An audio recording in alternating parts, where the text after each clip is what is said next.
All right, all right, all right, all right, all right. What's going on? Good evening. It's Friday night, 7:45 p.m. I'm about to have a beer. Man, I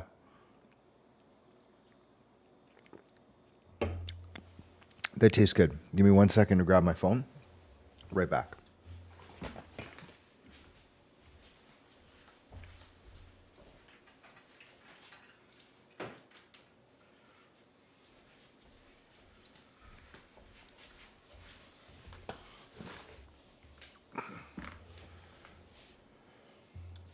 All right, we're back. This Stanley Park Brewing in Canada might be. I mean, this is a Trail Hopper IPA. It's a good beer. Okay, let me take you on a little journey.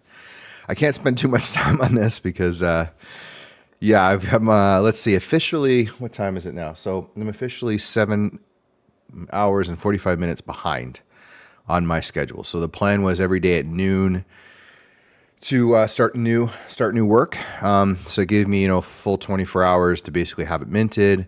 And then, I had a kind of a plan for getting it done and then, some marketing and minting and all that stuff. So,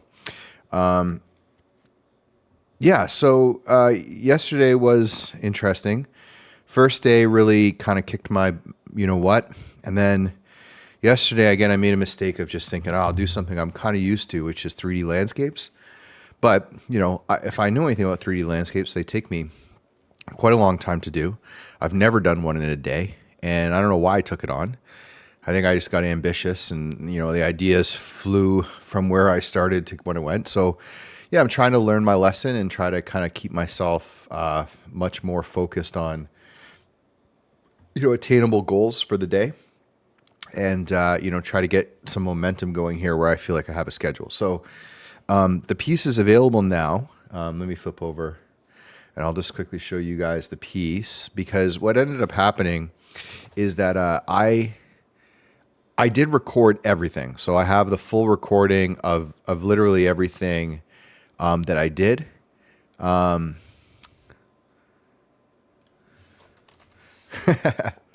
TJ, I'll send you that link.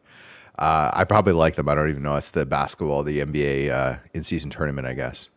Oh, hey, Lindsay. Hey, Lindsay, how you doing? Good, Lindsay, my friend from Austin, Texas. How's Austin? Give me a little breakdown of what it's like in Austin right now. Okay, so yeah, this is the piece. So here you go. This is the final piece. I'll try to get it so it's kind of full screen. But yeah, this is it right here. Thanks, Lindsay. I appreciate it. So yeah, that was a bit of a journey to get this one done, but I'm pretty happy with it. It's called Saving the Seeds. And Lindsay, you're probably not a crypto person. I don't know if we ever talked about crypto, but this is the Svalbard seed. What did they call it? Svalbard seed vault? In the 6 of being in the 100. Yeah, that's nice. That's nice. So it's the Svalbard Global Seed Vault. This is it right here. And yeah, this is the actual vault. This is my interpretation, all done in 3D, no photos, all recreated by me. And a couple changes. I won't kind of give it away, but this represents something. If you're into this stuff, you'll know what it is. If not, it's a bit of a puzzle. Lindsay, if you send me a message, I'll tell you if you're really that interested. And then these are hardware wallets. So these are actual little wallets that people put their seed phrases on for their crypto and their NFTs. And yeah, this is sort of the little continuation of the story I'm trying to tell around kind of preservation of data and digital recreations and all sorts of stuff. So, you are what? Oh, yes. Oh, you're interested. Yeah, you got to mess around. I can't tell people on here.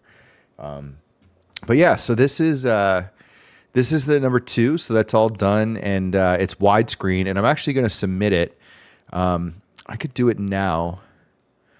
I'll probably just do it tomorrow. I don't want to do it on the stream. But this is Beeple, who is a does art every single day, is a huge inspiration. He's got a contest to have art displayed at his gallery. And the reason I made this, obviously, the theme, but also when he submitted it, he said, pixel wise, he showed the size that you could submit. But what was really interesting to me is that it's 2,000 maximum pixels, and he showed this spot on the back of his gallery that was ultra wide. So I thought, hey, if I'm going to make something, I'll make an ultra wide render so that it'll look good at the gallery, at the actual Beeple gallery. So we'll submit this, and maybe fingers crossed, it'll get selected. So that's available to mint. Really quickly, for those that don't sort of know how this works, this is the mint page for the pieces. Every piece in the collection, so all 30 days, will be 0.0169 ETH. That works out to about $30 US. And I believe, I don't know if I may have accidentally not set this up. I didn't. I will set it up, but you can mint with a credit card if you don't have Ethereum or you don't use crypto. So each one of these is $30 US. You can buy it, you can download it, I'll give you the high-res file. You can have it on your phone as your wallpaper. Actually, I should have put that as a perk, that I'll render this out in like 8K at some point and then give people the wallpaper. So I might do that later on tonight. But I got to start on the next one because I am 8 hours behind. Now, I don't know what I'm doing yet, because here's the story. So I knew what I was going to do kind of in the sequence of stories, but it's too ambitious to do tonight because I just don't have the time. So I'm looking for something that I know I'm comfortable with. I know is fairly simple for me to do, that I can get done maybe tonight, hopefully tomorrow morning, and get back on track. So I'm going to brainstorm some ideas, and I'll show you guys a little bit of my creative process in doing that. Sorry, I'm going to have to use the mute because I can probably drink tonight as I work.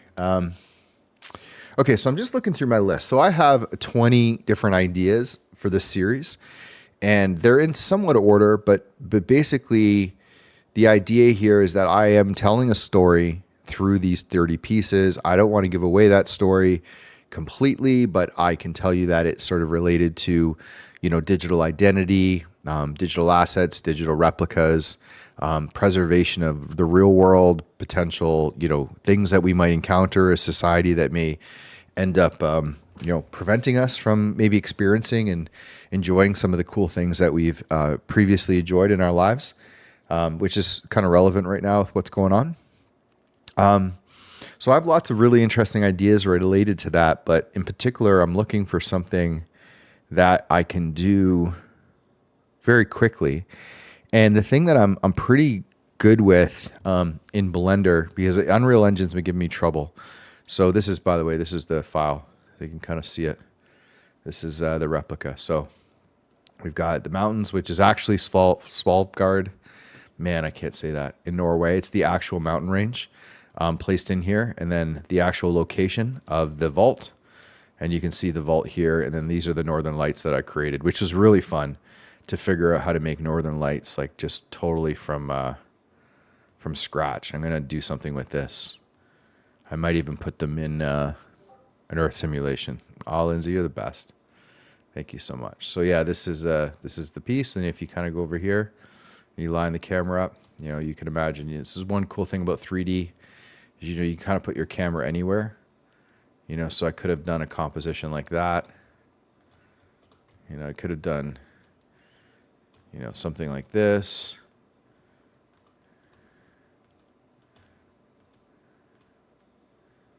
I could really do anything with this piece, just, based on where I put the camera and what I want to do. So that's the piece. We're going to close this because I looked at this for way too long. And I'm going to start to think about what I want to do with my next one. So that's the piece there. Awesome. Close that. Okay. So I've been using ChatGPT to generate ideas. So I'm going to do that now. ChatGPT. So I'm just going to open that up now, and I'll show you. I was sending some messages to it while I was driving with the audio, and it was giving me ideas. And man, I gotta tell you, if people don't use ChatGPT right now, I don't know what to tell you. Like, I used to tell people, you got to have your company on social media. You got to get a Twitter account. You got to get Instagram. And everyone thought it was crazy. And then now it's like everyone, like you wouldn't have a business without promoting it on Instagram or Twitter or whatever. But now I'm telling you that if you're not using AI, you're just, I don't know how, you're never going to keep up. There's just no way. It's going to be 10 times worse than if you're like, oh, I don't use social media. If you're one of those people, and you're trying to like be a professional or run a business or be an effective employee, and you're like, I don't use social media or I don't use whatever, LinkedIn, I mean, it doesn't matter. 10 times worse if you don't learn how to use this. So let me show you some examples. I'll close my sidebar here. So I've been telling it what I've been doing, right? So I've been kind of giving it information on, what I'm working on, what my ideas are. It's been helping me generate captions. It's been helping me summarize things.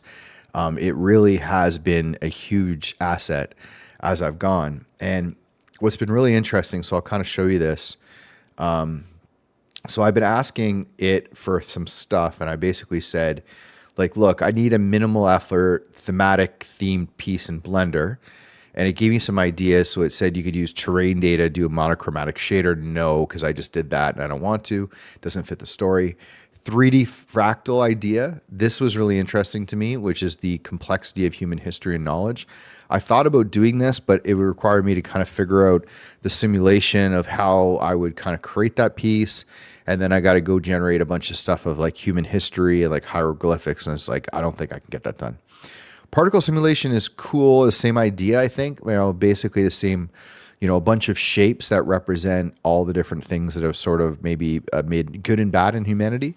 I'm going to do this at some point. I've already got this idea in my head because I wanted to do like a holographic,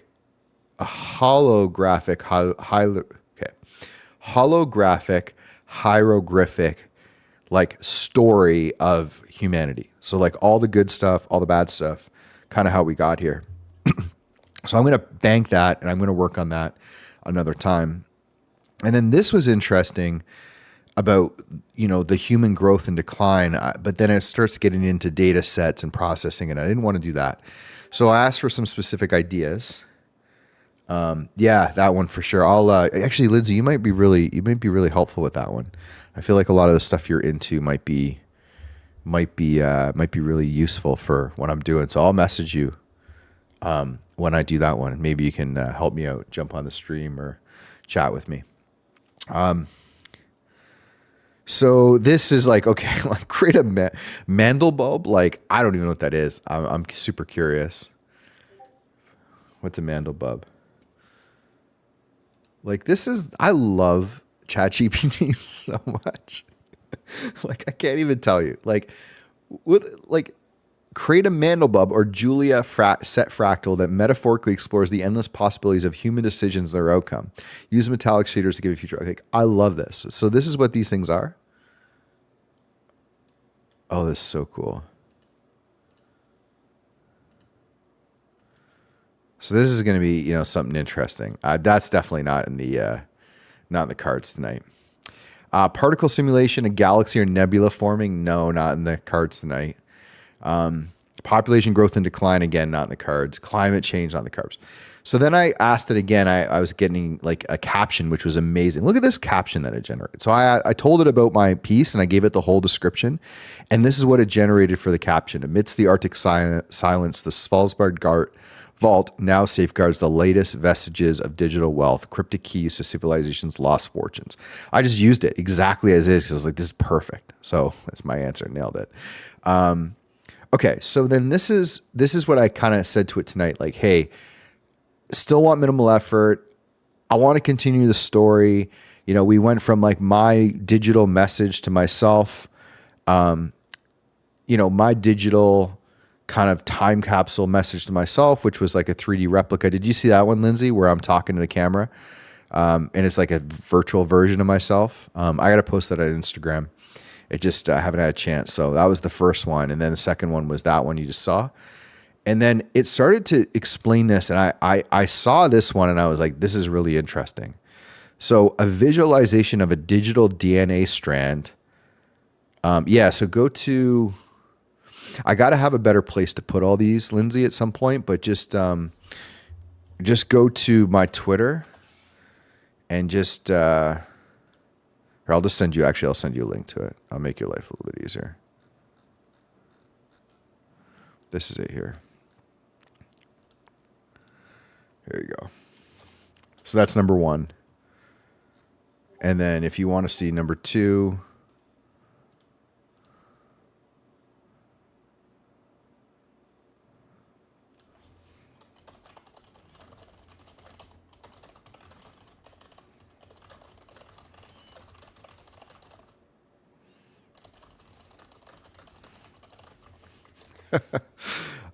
okay, so where are we? So then this is number 1 right here. There you go. Okay, so those are the first 2. So this is really interesting. And I really like this one. And I think I've kind of led me to something. So I said, like, it was like create a DNA strand representing the essence of identity, twisted around a double helix with binary code sequences. This is so cool. The preservation of biological data is blueprint for resurrecting extinct species and rebuilding humanity. I love this. I love this. I want to do this, but I am a little bit worried because I want to do it well, and I really don't want to get in a bad rabbit hole again. There's a part of me that thinks maybe it would be cool to just do it. So I'm not 100% like against this idea. In fact, I'm going to add it to my list. You guys can't see my whole list of ideas. DNA. But I have a kind of a secondary idea to this, which is I was thinking, okay, so let me just see I didn't read this yet. This is what it's saying. So select a short segment of DNA from GenBank. Keep a sequence short to simplify. 4 nucleotides, adenine, cytosine, guanine, thymine, unique binary number to each. So assign a binary number to each. Convert your okay, that's cool. So we could do that with ChatGPT easy. Use a text object to create your binary sequence. That would be easy. Curve modifier, that would be easy. That would be easy. This is actually not bad. Okay, so this is actually not insane. I'm already picturing this, so this is a candidate to do. But I had this other idea, so let me see what they said. So I was like, this would be interesting maybe to start with the canister that holds the DNA. So what I was thinking is doing like a 2-part story this weekend. So the first part is this canister that is essentially the container that holds the DNA sequence.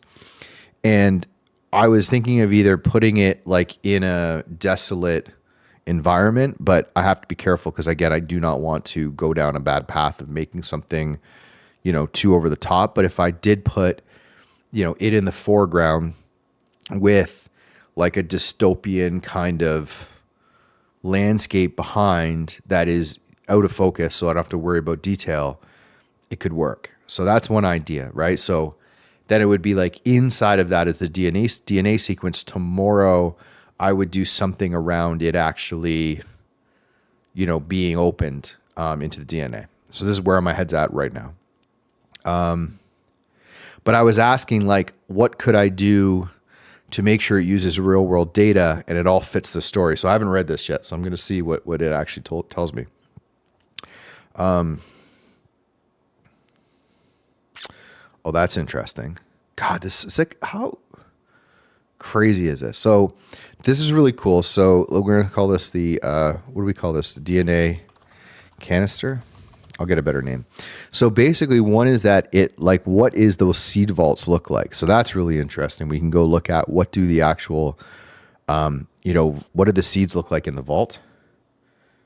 Thank you, Lindsay. I appreciate that. That was a really weird, there's a YouTube video of that one, not saying you should watch it, but there's some clips in there of me doing the voice capture and like the animation, because I recorded myself with a camera talking, and then, brought it into this tool to converted it to, that one was crazy.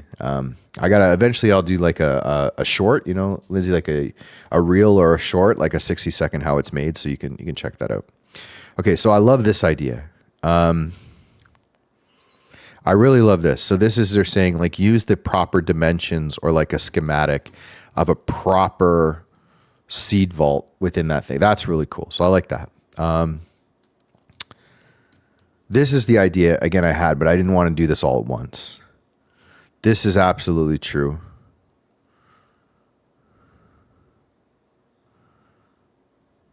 Huh.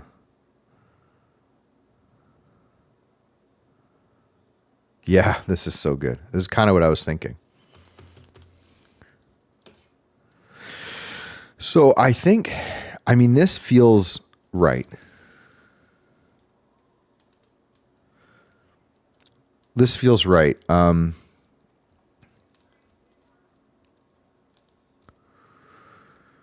I got to think through how I want to do this, because basically I want some type of canister,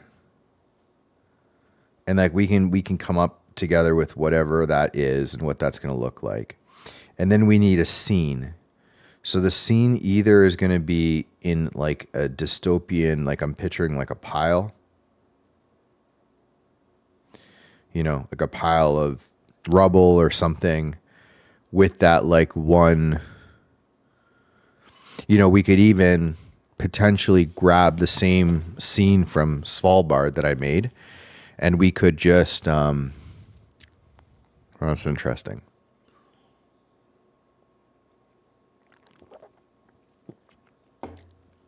So we could do the same scene.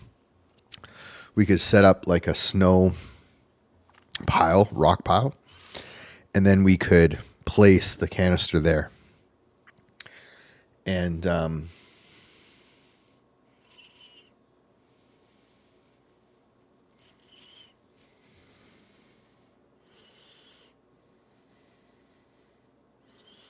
this is why I get myself in trouble, right? Because my brain went, okay, make a pile, put the northern lights and stuff in the background, then animate the northern lights, then make a first person walking up, looking down at the canister, and then the canister turning on. That's what I just thought of, which is a great idea. But like, this is the insanity, right?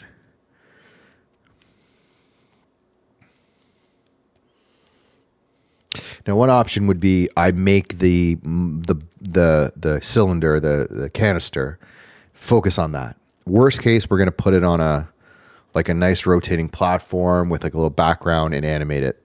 Easy, If I have time, I put it in the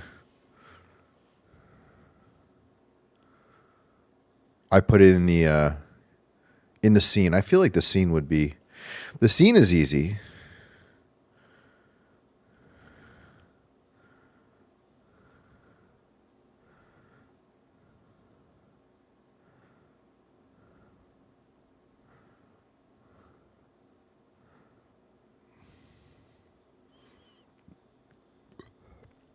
TJ wants me to watch the stream. Can I illegally stream an NBA game? Okay, I'm just going to go look at what it looks like. He's asking me to look at the courts.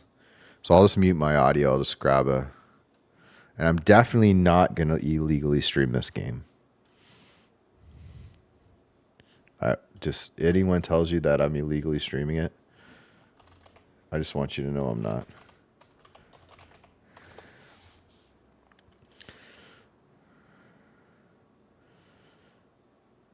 Nuggets Mavericks.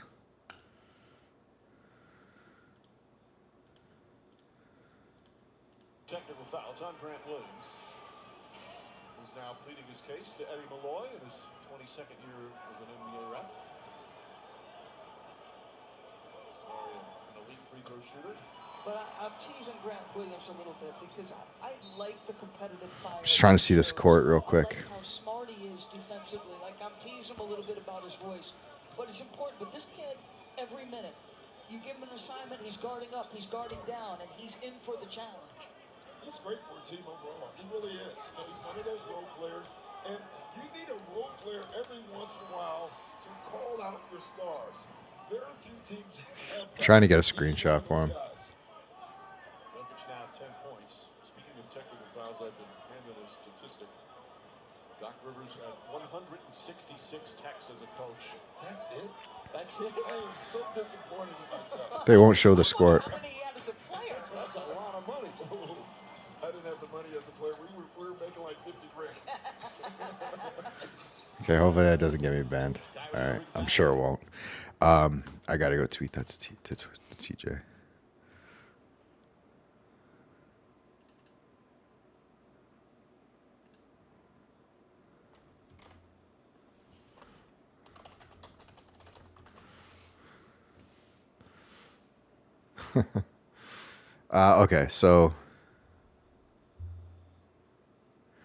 Okay, so I think that I think the canister is the move. Whether we're going to put it is going to be the question. So let's I'm going to ask it to generate some data because I have actually the full GPT that can do website searches. Let's focus on the canister itself. I would like to make it as authentic as possible, something historic or related to the seed vault canisters. Can you give me research on this? So I'm just going to see what I can get.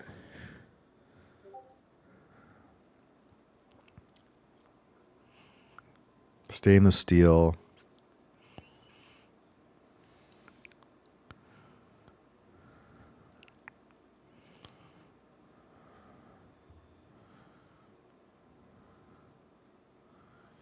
I don't know if the problem is I don't want it to be.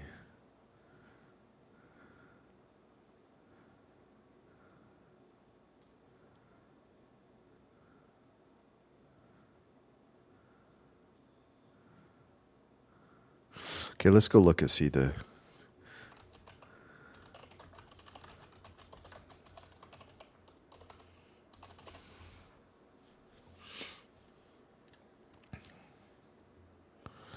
That's pretty crazy.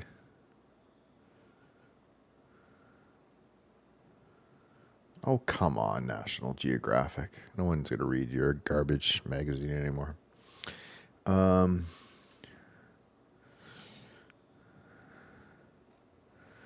wow.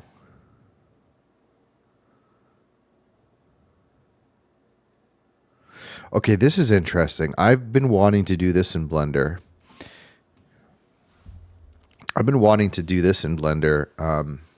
For a while, actually. It's a shrink wrap. I like this. So there's a shrink wrap modifier, and it really is cool. It kind of creates like a plastic coating. So one option is we could put the actual like canister inside of a shrink wrap, which might look pretty deep.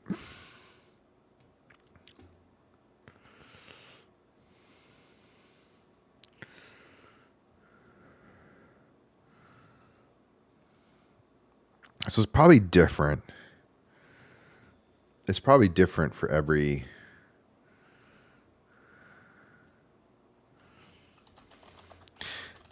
I'm sure it's probably different for every type.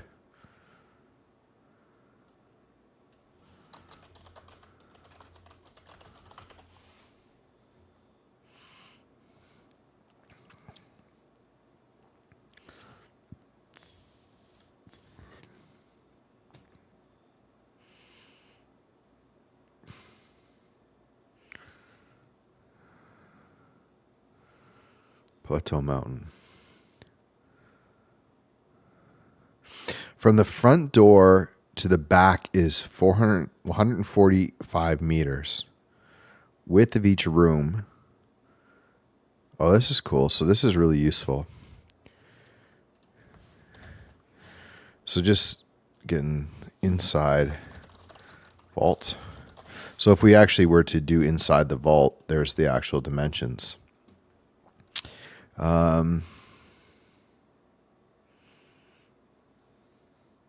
2.25 billion seeds.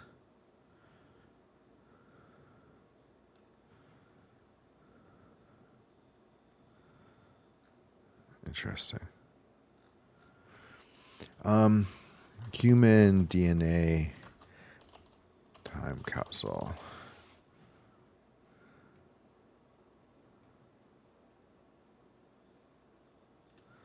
Oh. I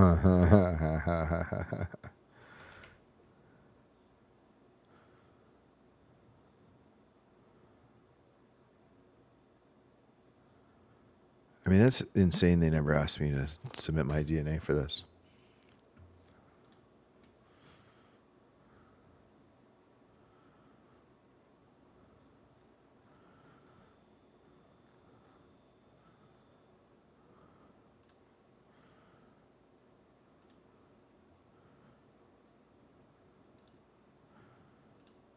So this is the immortality drive.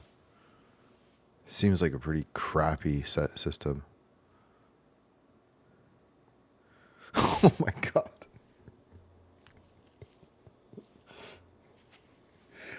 Bye, Lindsay. Bye, Lindsay. The internet is ridiculous. Look at this message. Hasn't Lance had cancer a couple times and Hawkins was stuck in a chair? Why not pick someone who is healthy? Oh my god, that is freaking hilarious. Oh, people are so funny. Okay, that's cool.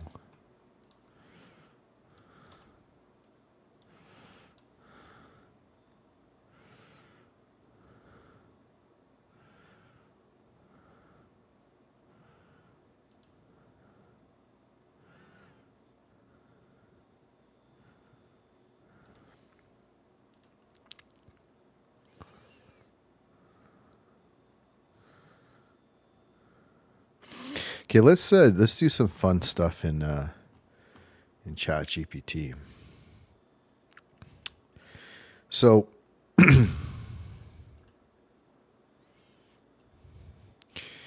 I haven't been using this the way that I wanted to, so I think I'm gonna start doing it now.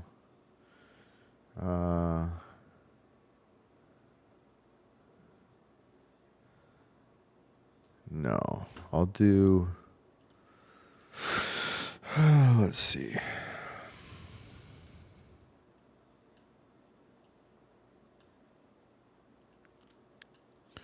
So here's some of the stuff I was generating. So this is like some ideas and stuff I was generating for this vault. I'm just going to see what I can get here. Imagine a modern version of the immortality drive. Storing human DNA and other important preservation data from Earth.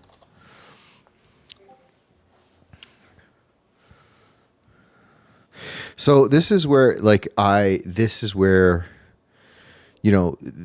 reality of this is sort of blending with my imagination, right? Because I really want to picture what like a really cool, like ultra preserved canister would be that would hold not just DNA, but like, everything, right? Like if you had to store all the important data of Earth, what would you put it in? This is cool. Let's see.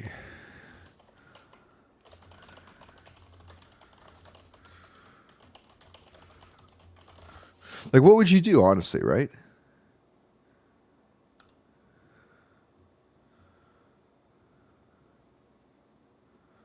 Interesting.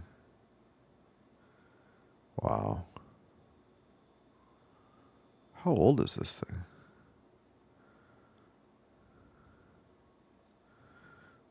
Wow.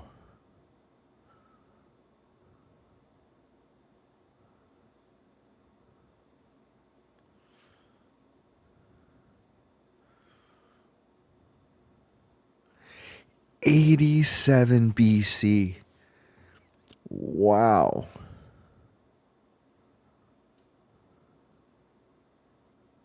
Wow. 200 BC. Can you imagine there's this device was keeping track of the solar and lunar orbits. Wow. 2,000 years old.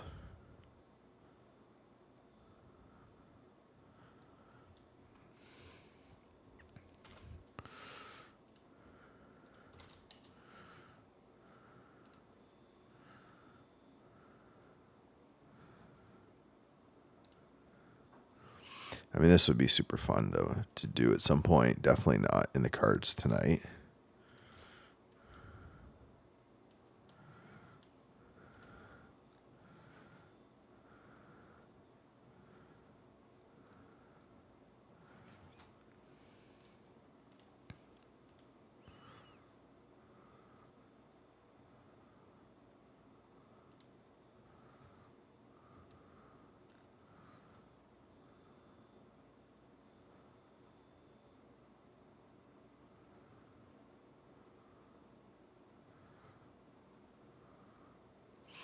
I wonder.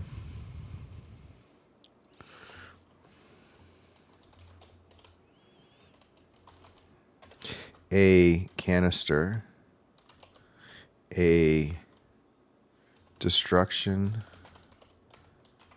proof canister capable holding all knowledge of civilization that could withstand any apocalypse or fates of humans.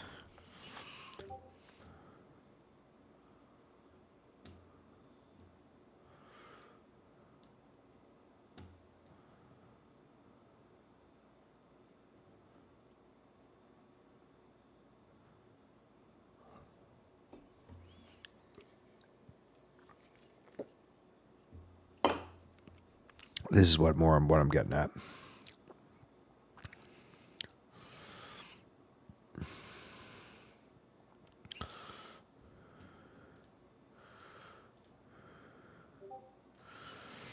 Let's brainstorm a new type of immortality drive, a canister or device that could withstand all the possible apocalyptic disasters that Earth could suffer and preserve our data, all of the knowledge and data of our civilization.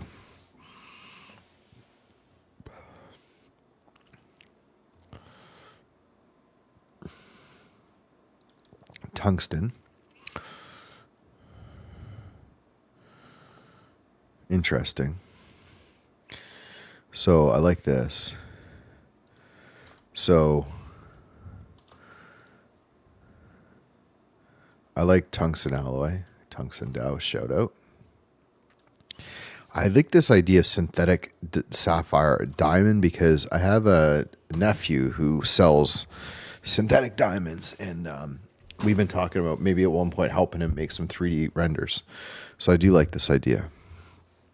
Okay. 5D optical data storage. Like this, storing data in synthetic DNA. That's what we want. Radio thermal. Oh, that's so cool. Oh, that's so cool. Radio isotope thermoelectric generator. Done. Done on that. Which harnesses decay heat from radioactive materials. That's what I'm talking about. Okay. Ooh, a self-powered AI. I like that. I like that. Universal data retrieval system.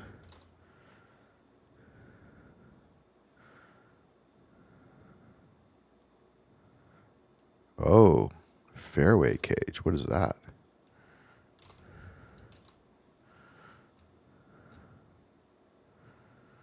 Oh, I like this. I think we're getting somewhere. I like that a lot because then we could do some stuff with different locations.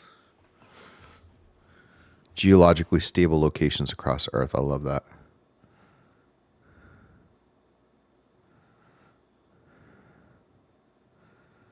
Oh, I like this. Universally recognized signals or etchings. Yeah, this is so cool.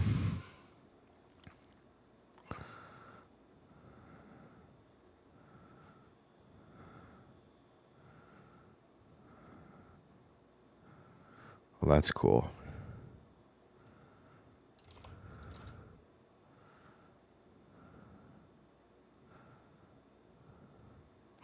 Okay, so let's start with materials. Tell me everything I need to know about tungsten alloy.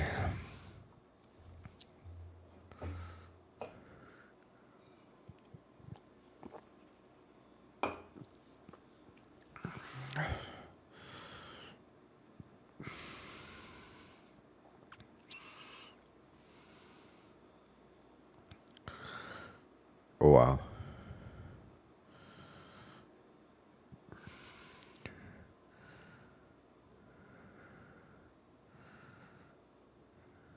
Okay, I love it. So we're going to definitely go with tungsten material. Tungsten alloy. Okay. Tell me about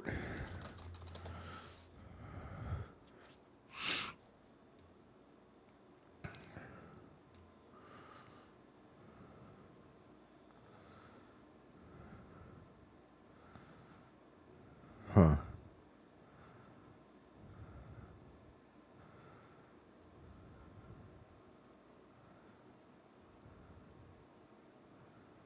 Oh, interesting.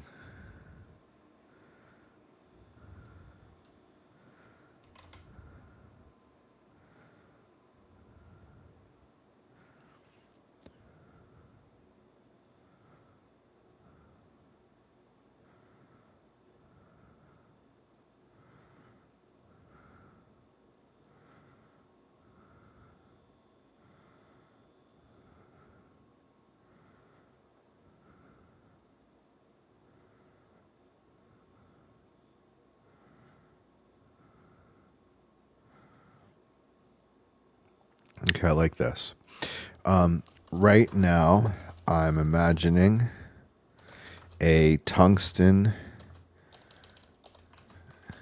alloy cylinder with a transparent soft middle area to see through contents.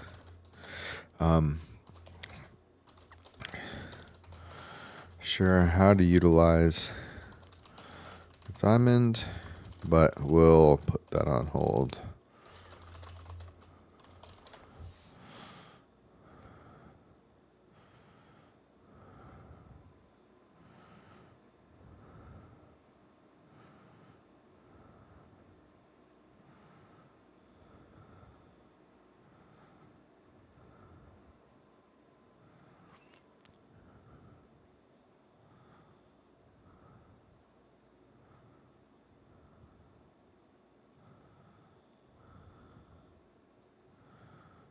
Oh, interesting. Help me make, okay, how could I make these two materials in Blender? Let's see what it says. I'm going to look and see if anyone else has it. Metallic.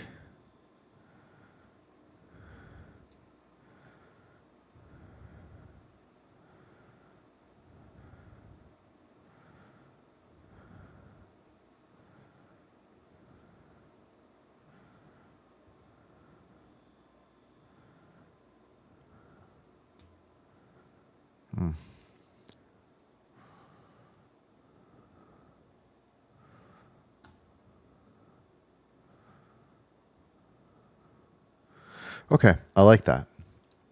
Tungsten alloy, synthetic sapphire. Okay,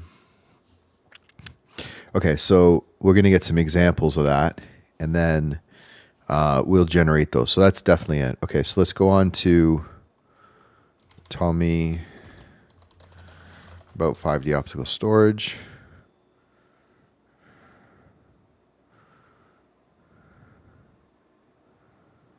Oh, interesting.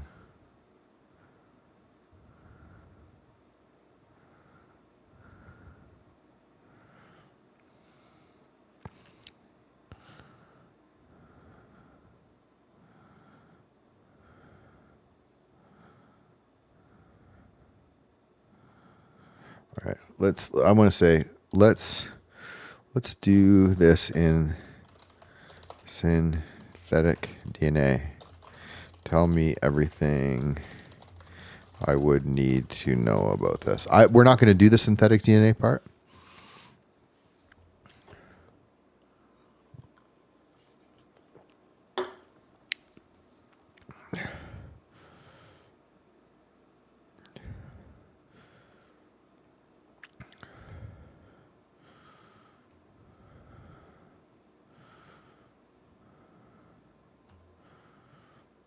Wow.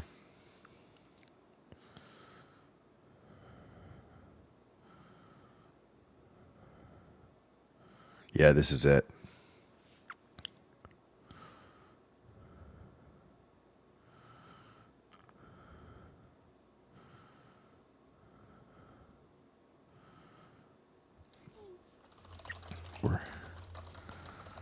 What would the device look like that would store the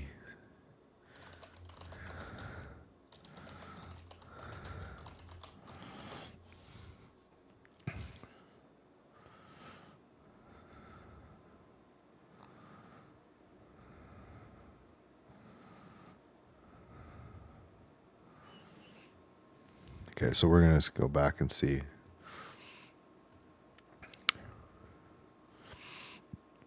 Okay.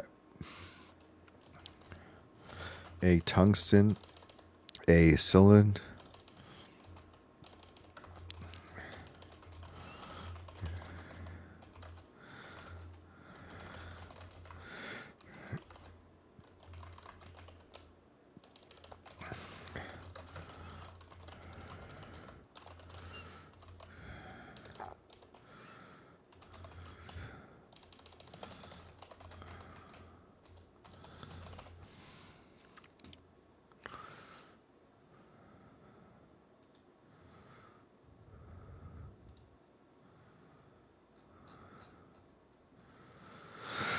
Okay.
Okay, so now what we're going to do is we're going to take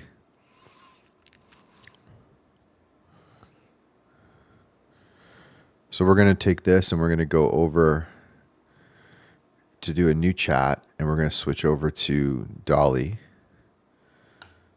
And then we're going to say create images from these prompts. We're going to see what it does. I should have done a new window.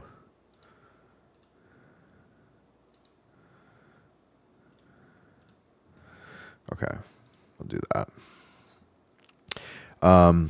Let's see what came back with this one.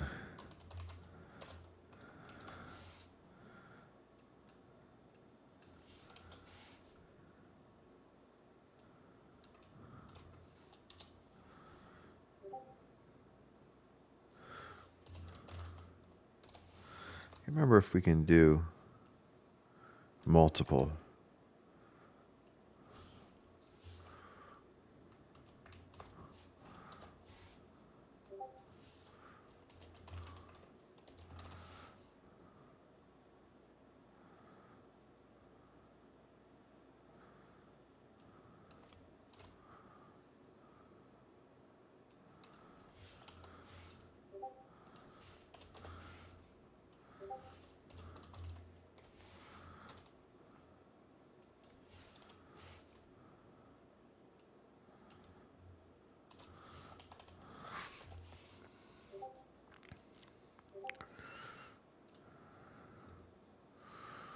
These are cool. I think I want this original, like I almost want an exterior. Like what did that thing look like in Jurassic Park?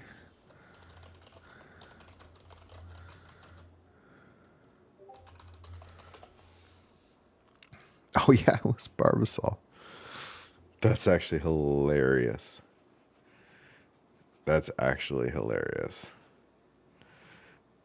I forgot about that.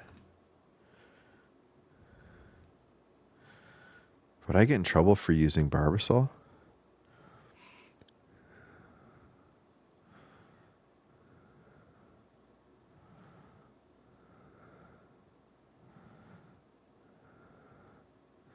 I mean, the inside's not that interesting. This would be easy to model.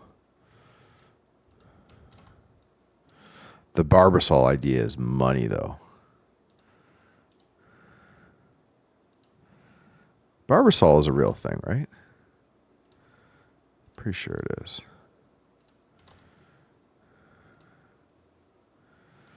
Okay, we're getting back some stuff. So I'm kind of digging. I don't really like any of these, to be honest.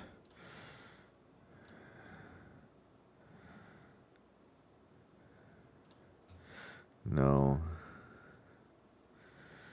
This is cool. I'm picturing more tungsten and less glass. No, these are not what I'm thinking. This is cool.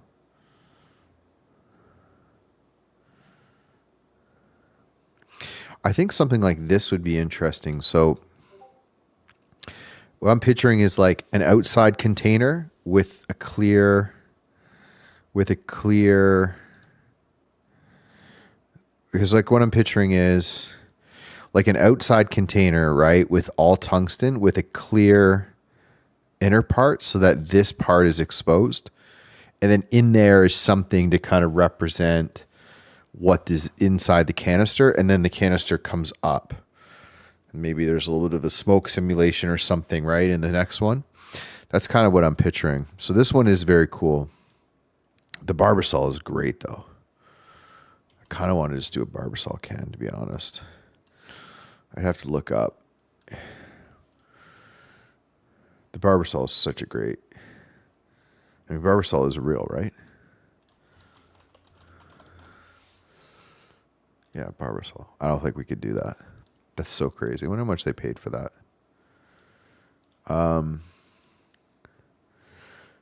Okay, did this thing get anything? Very similar, eh? I guess too cliche. There are some aspects of this I do like. I definitely really like this part. So I really like there's pretty big images. Like what I really like about this is not this interior part. I think it's going to be a clear glass. I like though these patterns, these little ridges, this ridge. I like how it kind of would appear that, this is what would be how you would open it. It seems pretty obvious. And then this one, I like the lights. So I kind of maybe instead of this, I do like the light on this one. And I like the background a lot of this one. So I think there's some stuff here. But these are not particularly interesting to me. I wish we could get these into...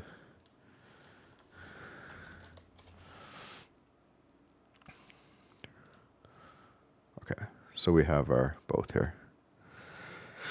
Okay, so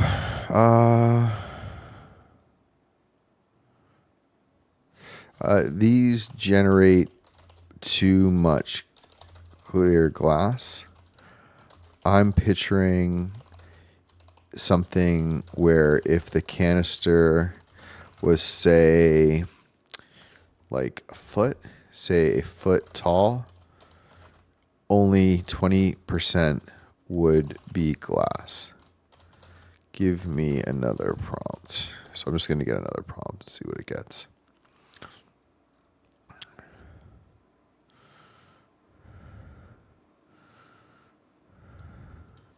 Can you ensure this be a 360 of glass in the middle?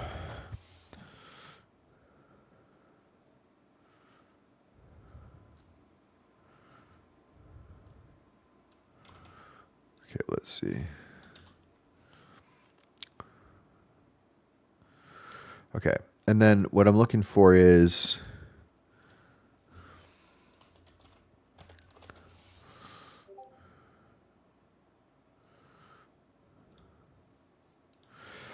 what I'm really looking for here is, yeah, see, they're not getting it. Okay, let's keep going because I want to know what this thing is.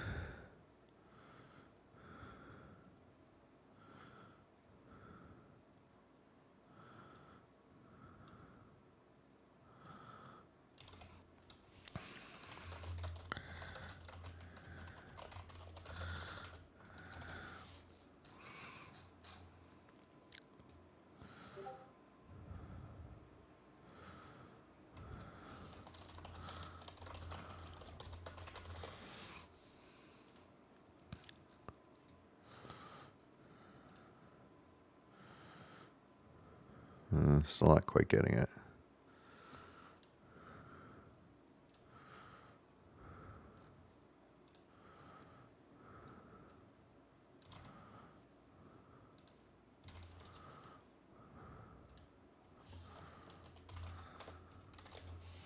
Okay, let's move on to this thing. Tell me about...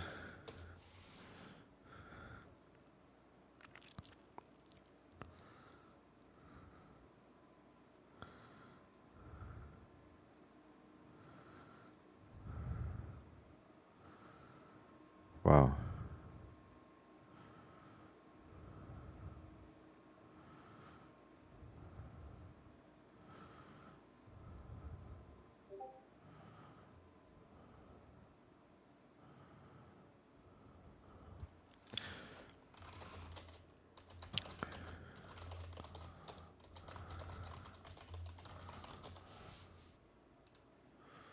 Oh, this is cool. I like this. I like this a lot. Oh, I really like this. This would be a fun little model.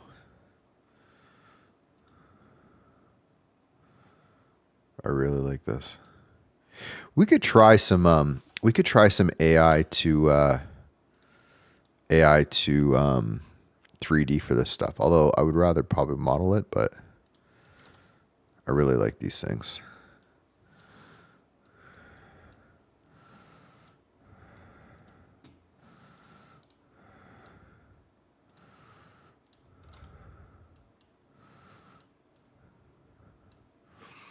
I should add some text. There is text here, right? I always thought there was some text. Maybe not. Okay. Interesting. I like this one. I like this one with the hand. We'll get a higher as that one too.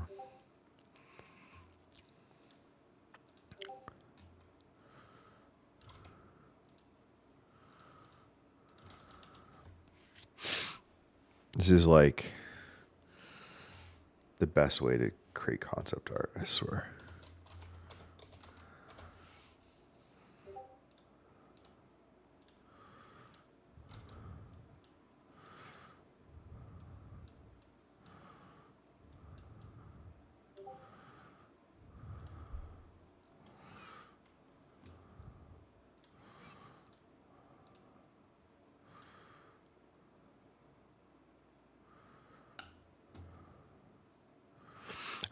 I think I like these ones. Like, I really like kind of something like this.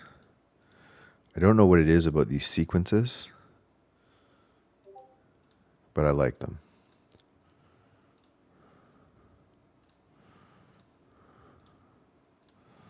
So I want to generate upscale of 4. I think this one's my favorite. This looks a little too much like the other ones, but I do like this one.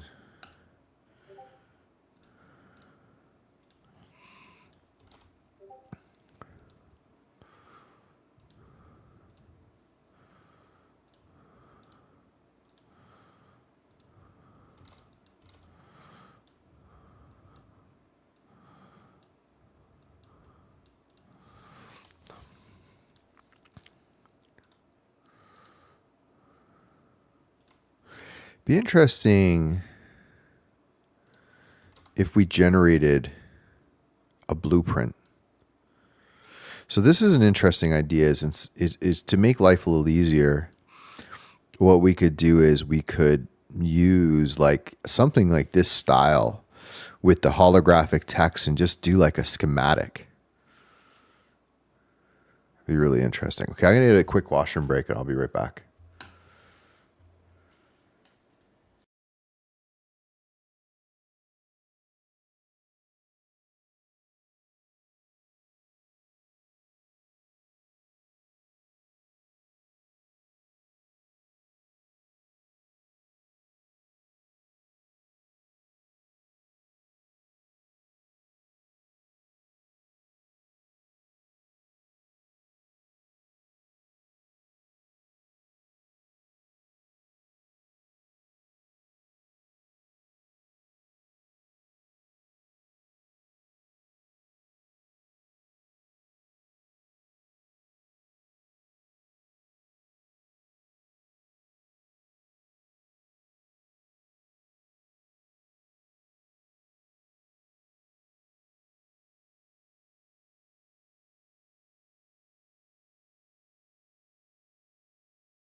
I wasn't hit the whole save. time.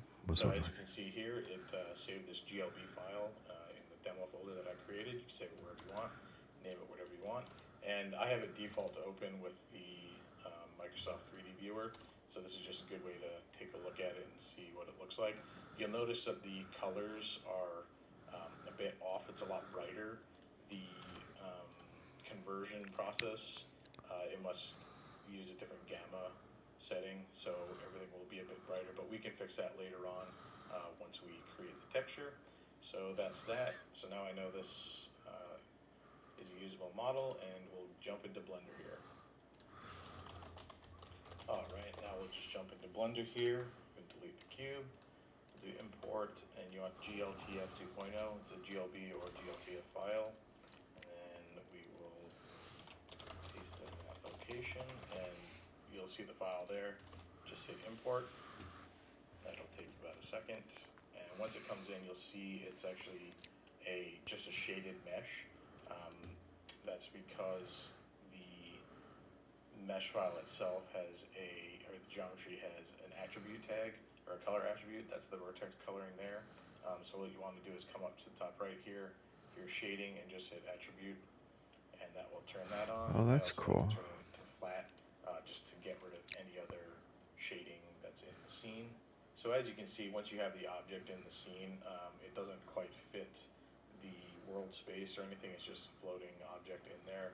And you'll see that because the image was kind of extracted or extruded It's really interesting. from a single viewpoint, you have some distortion to the model and some flat areas that aren't quite the shape that you want. And this is where the manual work starts to take over, and I'll be doing that with the sculpting tool. But first I kind of try and align this model to the space itself. So I'll pick like the circular object here on the side, and make sure that that is set up on a plane that I can start working from. So I'll just start doing that right now. It's pretty much just moving this around in the scene, and then I'll start sculpting it and manipulating it. While I'm doing this, I just kind of try and think about where the center line of the helmet might be, and what things might need to align to be symmetrical. And I'll throw in a plane here, or a cube, to kind of set that, so while I'm manipulating it, I'll see where that center line lands. Oh, we got another mint. I also like to We got another mint. Who is it?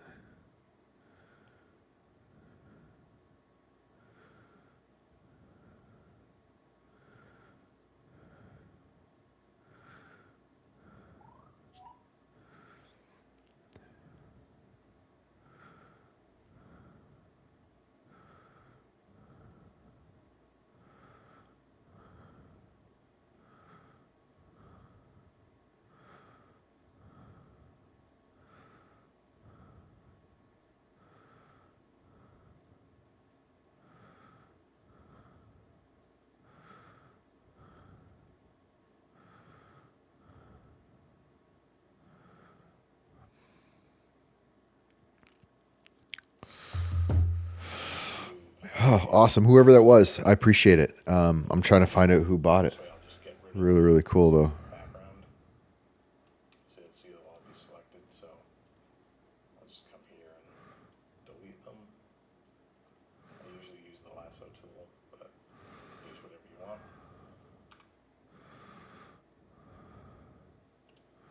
So once I have this, It's plane cool the way in that they're place, doing it.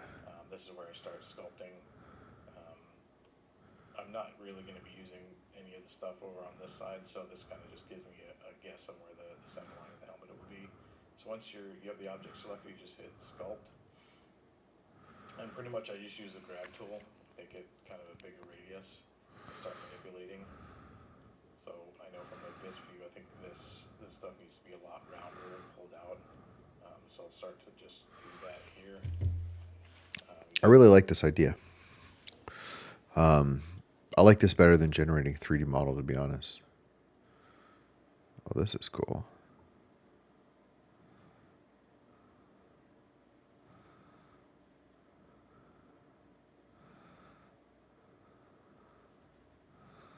I like to make this.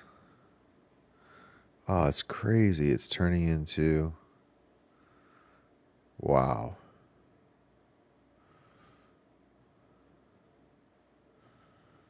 That's so cool.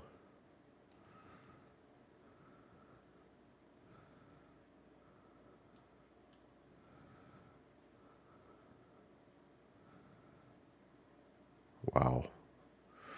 That is, whoever did that, like, it's converting between objects and then you can,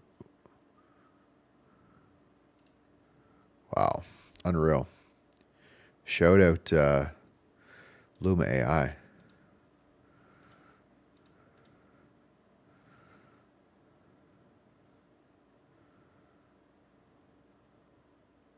Huh. Okay, sorry, we're getting distracted again. So what we wanted to do was, first of all, let's just try that.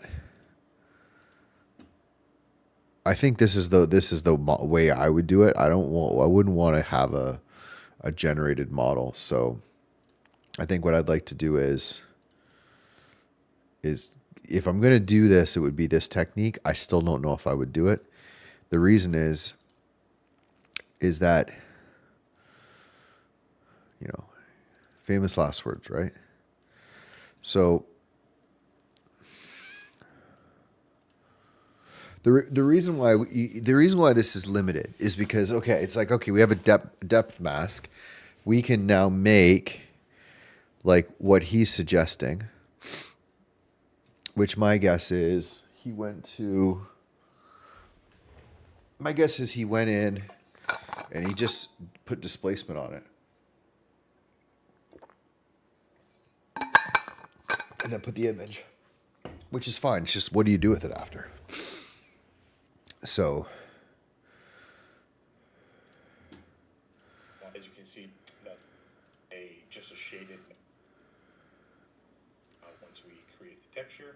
So that's that. So now it saved this GLB file, start to generate. oh, it gives you a GLB, GLB? and then it'll spit out a 3D mesh, which you can rotate and preview in this window here. This is looking pretty good. So what I'm going to do is download it, and I'll just call it helmet, and hit save. So as you can see here, it saved this GLB file in the demo folder that I created. You can save it wherever you want. It only takes a couple seconds, and it will start to generate step map first, and then it'll spit out a 3D mesh, which you can rotate and preview in this window here. This is looking pretty good. Hey, Ty, check this out. So what I'm going to do is download this. Tyler, I got to message you, man. 3D panorama to 3D. And hit save. So as you can see here, it saved this GLB file. Let's go grab one. I know I have one of Tyler's images. Name it whatever you want. And I have it default to open with the Microsoft 3D viewer. So this is just a good way to take a look at it and see what it looks like. You'll notice that the colors are a bit off. It's a lot brighter. The conversion process, it must use a different gamma setting, so everything will be a bit brighter, but we can fix that later on once we create the texture. So that's that. So now I know this is a usable model, and we'll jump into Blender here. Alright, now we'll just jump into Blender here and delete the cube, do import, and you want GLTF 2.0. It's a GLB or GLTF file, and we will paste in that location, and I guess you can only do one at a time. just hit import. That'll take about a second, and once it comes in, you'll see it's actually just a shaded mesh. That's because You know, the mesh file itself it's cool. It's just not super useful. Or a color attribute. That's the vertex coloring there. So what you want to do is come up to the top right here, your shading, and just hit attribute, and that will turn that on. I also like to turn it to flat, just to get rid of any other shading that's in the scene. So as you can see, once you have the object in the scene, it doesn't quite fit the world space or anything. It's just a floating object in there. And you'll see that because the image was kind of extracted or I don't see the point of this. from a single viewpoint, you have some distortion to the model and some flat areas that aren't quite the shape that you want. And this is where the manual work starts to take over, and I'll be doing that with the sculpting tool. But first I kind of try and align this model to the space itself. So I'll pick like the circular object here on the side and make sure that that is set up on a plane that I can start working from. So I'll just start doing that right now. It's pretty much just moving this around in the scene, and then I'll start sculpting it and manipulating it. While I'm doing this, I just kind of try and think about where the center line of the helmet might be and what things might need to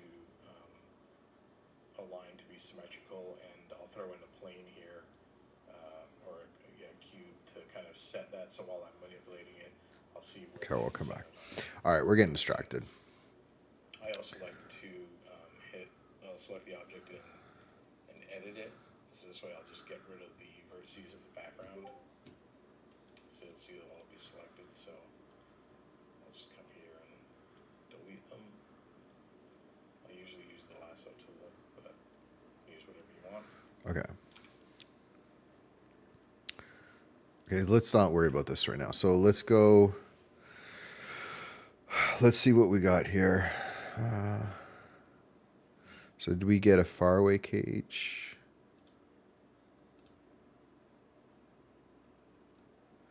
No, we maybe asked here. Is that a faraway cage?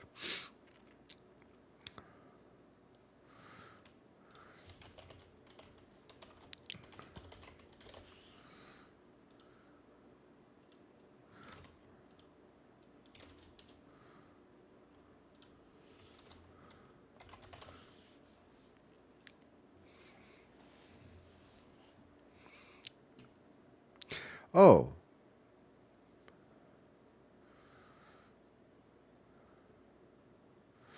That's interesting.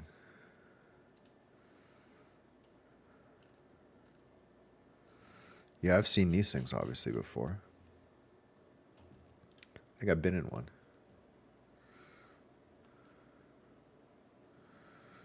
I like the idea of like a modern, you know?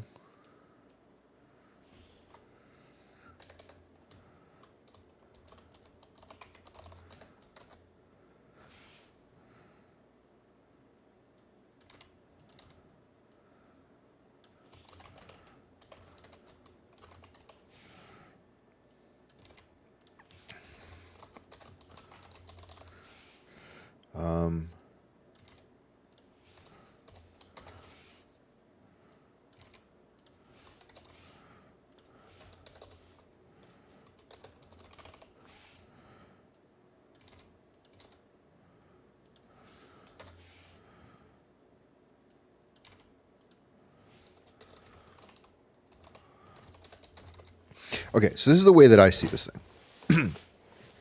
So we have this capsule that is made of the strongest possible material, right? So we got tungsten alloy and we've got synthetic sapphire. The faraway cage, we'll do a modern version of that, which is going to protect it from shock. And we'll sort of like go through the list of things that we think, you know, potentially you would want to protect from. From the storage, we're going to do the synthetic DNA. I think it's a cool concept. We can generate binary code and DNA stuff. That's definitely the way to go. And then this radioscopic thermoelectric generator is definitely the good power. And then for usability, you kind of need like a decoding system. So we'll do this data retrieval device almost like as a separate object. So if you can kind of imagine this, you know, we've got, you know, potentially the packaging.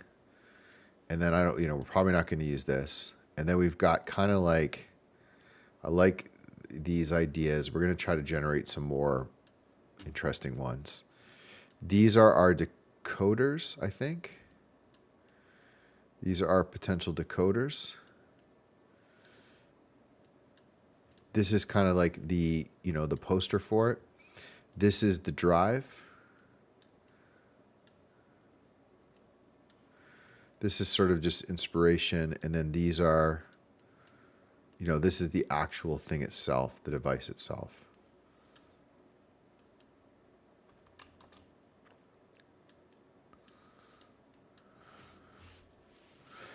And I kind of like also a little bit like the idea of. I have an idea. Okay.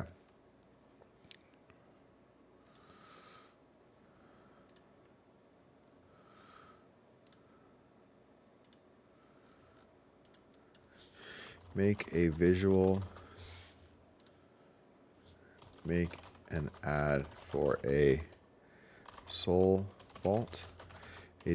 A tungsten cylinder with a clear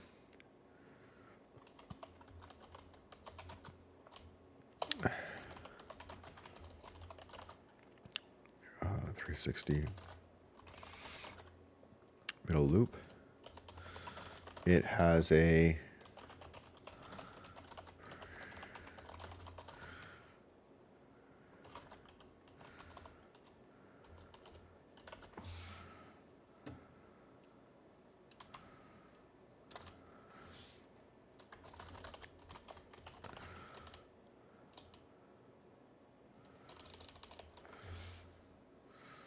okay, we're gonna hold on, we're gonna do it this way.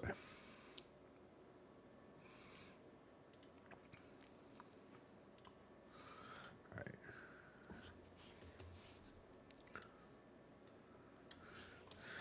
Here's our device. Write out the full description and marketing material. Soul Vault. A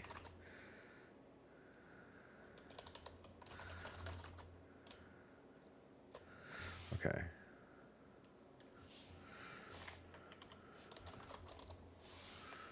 All right. I'm already kind of picturing this.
try and just generate a bit of a, you know,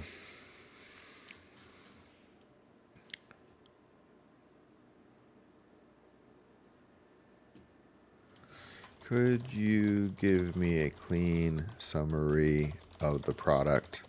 Something that a engineer, something that a 3D modeler could use to generate a realistic what's it called? Not a mock-up.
Huh.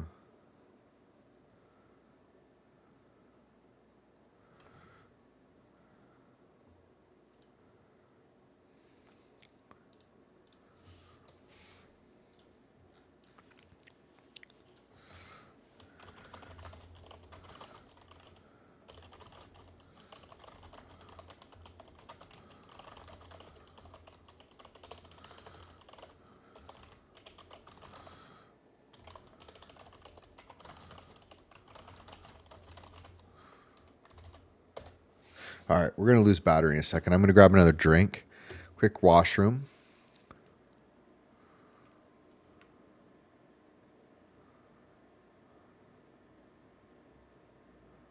Yeah, this is going to be good.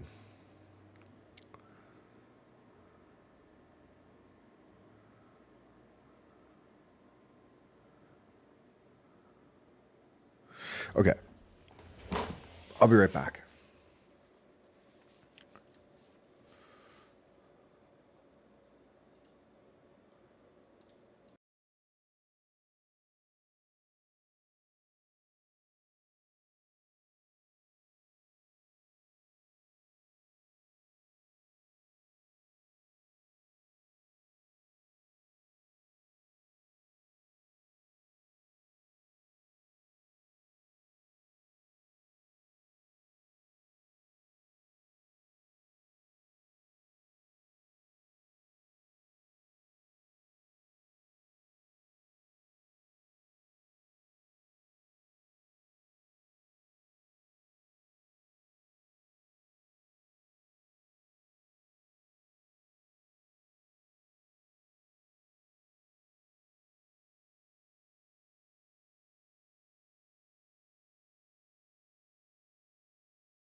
Okay, hopefully this works. I have to fix this right now.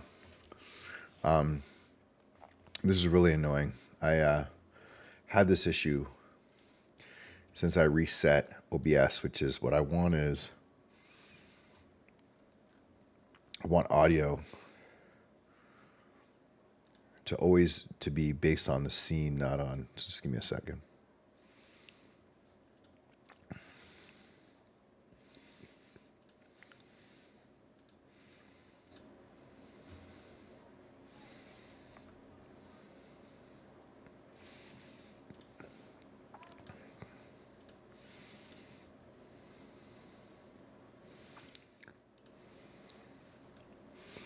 Remember how to do this.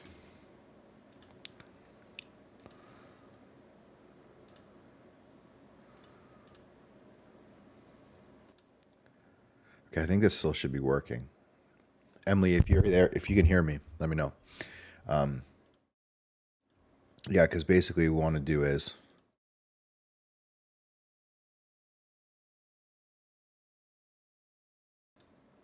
I'm just adding audio to each scene. So it works when I launch it.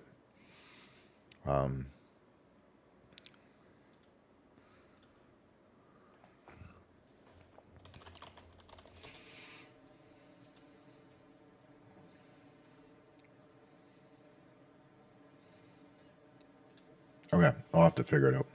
Well, there's desktop. So I have desktop in. But that shouldn't be, yeah, I don't know. As long as the audio is hopefully working. Okay. Anyway, the point is, so I was on mute before. So basically designing, I'm calling it a soul vault, but basically it's like an immortality capsule. They brought these to the space station. I kind of went through it. Basically like all of the information about a single human in one device that would be, self-powered. If someone discovered it in 100 years, they'd be able to recreate a human life. This is the idea. So, but I'm kind of doing it as like an advertisement. Like you could buy one and you preserve all your DNA and everything. So I'm going to make a little 3D render of it kind of as an advertisement. But I'm like going through and making sure that it's actually based on like reality and sense of like what is the technology we would use today. A little bit like maybe into the future for it. So I've been generating like concept art. So this is some of the art that we have. Basically, I'm going to probably shrink wrap it for the advertisement. And then this is the Barbasol from Jurassic Park. But this is kind of the concept. It's not what I'm doing something a little different because it's not going to show. Like it's only going to show like a small window. And then this is it's called an RTG. It's like a thermo something radiator or a generator that runs off like thermal energy or not thermal, radio something. It's like basically it can run on like radioactivity is I think the kind of the idea. And then, yeah, we make the container. This is like the little decoder that will go in it. And then this is from Jurassic Park. This is kind of a idea, inspiration. And then, yeah, we're going to put it all together. I kind of have a real good idea. And then I was just looking at this, which I really been thinking about a lot, which is like, how would you depict the rise and fall of mankind through symbols? Because you can't guarantee that someone's going to be able to read the words or understand the language, right? So you have to go back to like caveman days. How would you describe it? And the thing that I think is interesting, it fits into the story that I'm trying to tell, is that we don't know what the downside is. Like we can depict all the way up to now, everything that's happened in human history, but what we can't predict is how we end up being extinct, right? So it could be from a meteor, it could be from AI, it could be from, World War III, it could be from global warming, it could be from a pandemic, it could be from, I'm sure there's others. Like we could generate ideas. So almost like picture the hieroglyphics telling like the story from the beginning of time until now, and then it branching off with the possibilities. So like we'll never, by definition, we'll never be able to communicate how we were extinct unless I guess it's a slow, gradual death. But then in that case, we may not have the people here to be able to do it. So anyway, I was asking ChatGPT to help me with some of the hieroglyphic stuff. So they had origin, single DNA helix, 100%. Growth. I think should be more evolution. So kind of like the evolution symbol. Above a globe, I kind of like the idea of like more of something to show us like spreading out amongst Earth, and then something above the globe for us to show like, us understanding space and our perspective. And then like a microchip, something around like silicon. And then, well, we haven't really explored stars, so, and then these would be all the different options. So let's start with just up until now.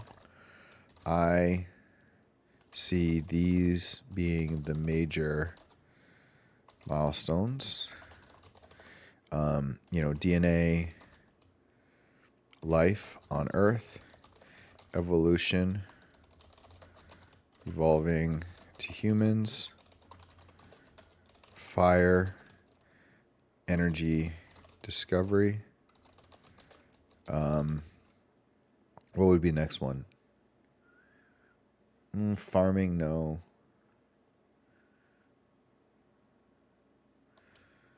Maybe like exploring, spreading, like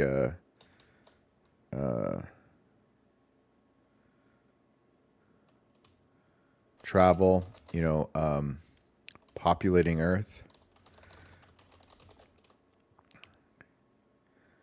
silicon, invention of the microchip,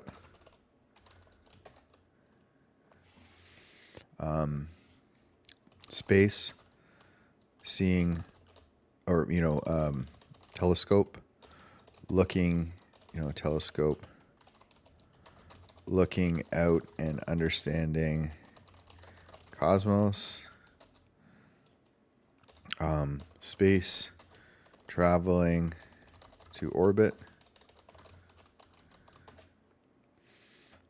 AI, discovering self-improving systems. Then I see all the potential ways we could destroy ourselves. World War III, meteor, global warming, pandemic, not reproducing, alien invasion. Help me fill any gaps or summarize these if you agree. It's going to just say something else like ChatGPT invention. I guess that's AI. Ascension. Expansion, yeah.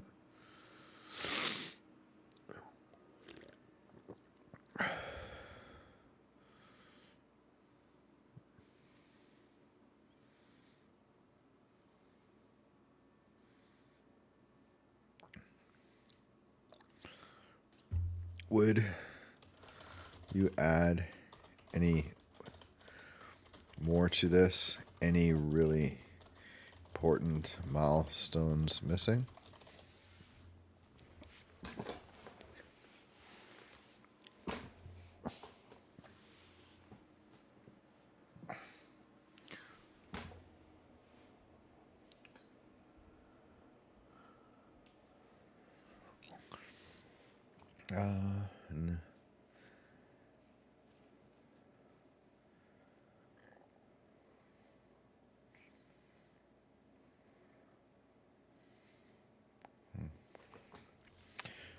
Would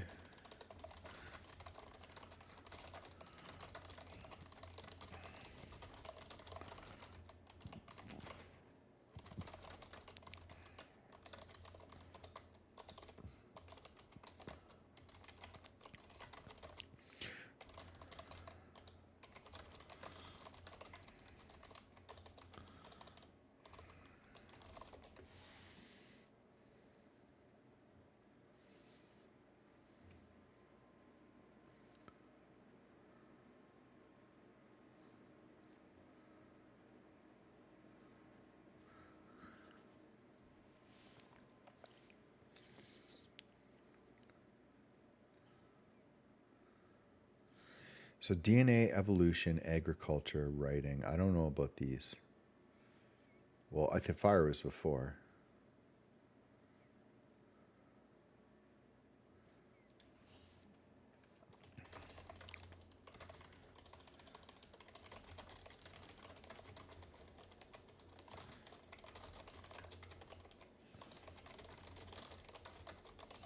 Okay.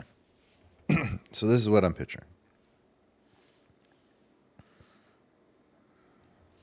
So I'm gonna kind of draw this.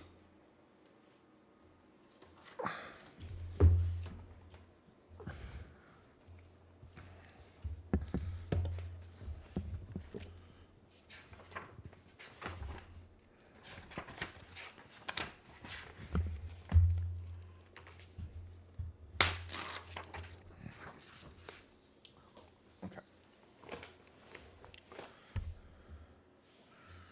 I don't know about any of this stuff. Medicine? No. Okay, I don't agree with this. Okay, so this is what I'm picturing. I can't draw, but I'm gonna just kind of do a little bit of what I just did. Okay, so we have essentially a canister, and in the middle is a clear section.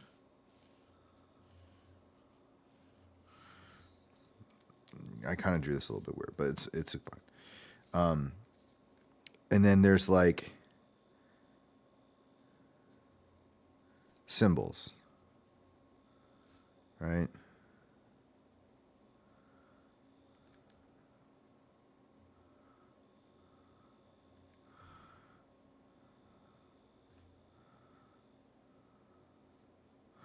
Okay, this is it. I think I'm kind of got this figured out.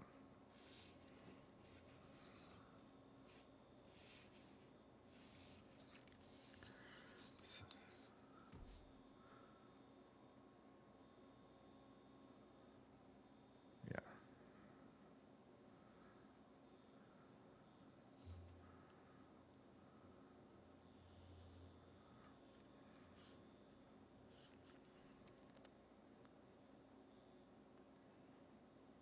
Okay. This is what I'm picturing. So this is like a really bad drawing, but like I just want to kind of give an idea of this thing. Okay, so well, you can see this. Okay, so basically, like the idea is that it's a tungsten canister, like this. In the middle is a clear area where you can see inside what's there, and that's where like we need something to show that this is important. There's something in here, and it doesn't have to be crazy. Just something, there's something going on.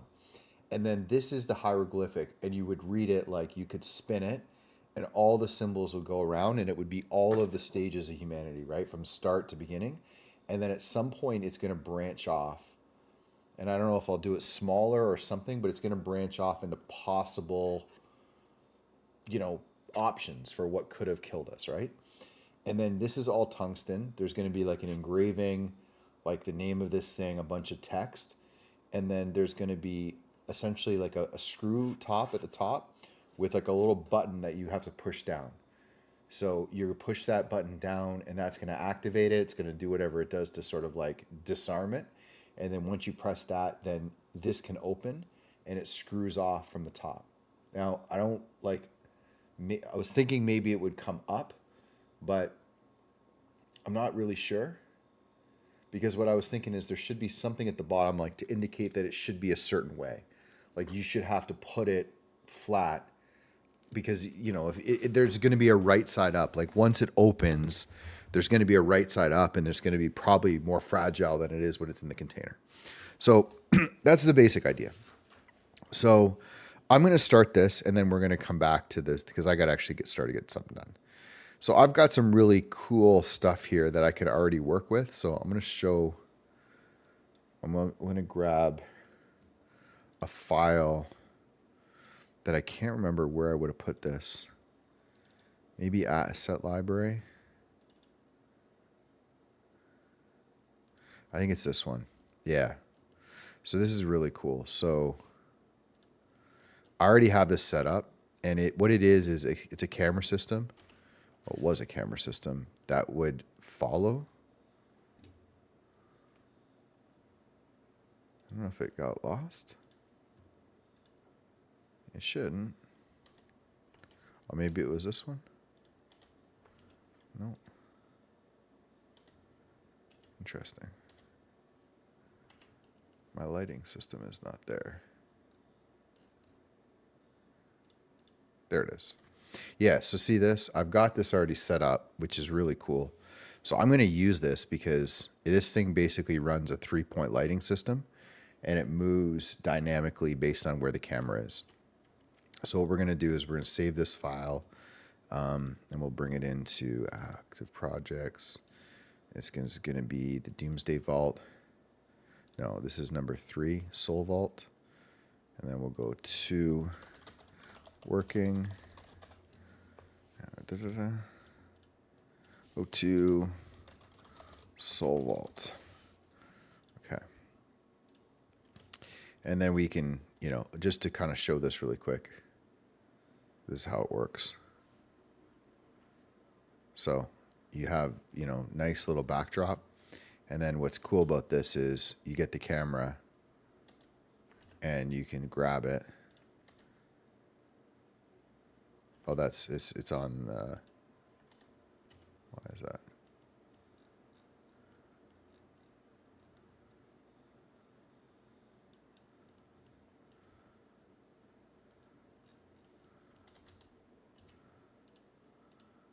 Oh, there we go. Yeah, so this is the camera. So see, you can bring the camera all the way around the object, and it just follows it, perfectly, right? And the lighting adjusts and the whole thing. Super cool. Okay. So what we'll do is we just go back to this camera and, or this one, doesn't matter. Yeah. All right. So we'll model it from this view.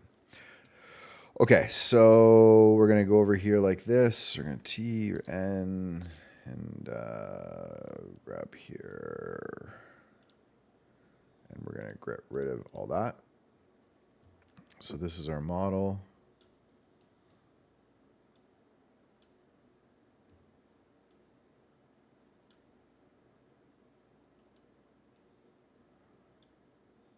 Man.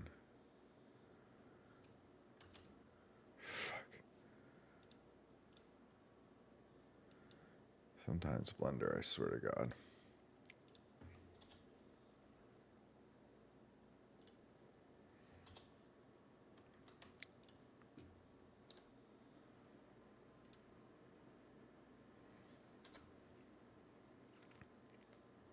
And we can change the background of this and lights and all that, but this is a pretty good setup. So we're gonna go up and just kind of grab a nice, like this. And then, yeah, we'll model over here. Okay. Cool.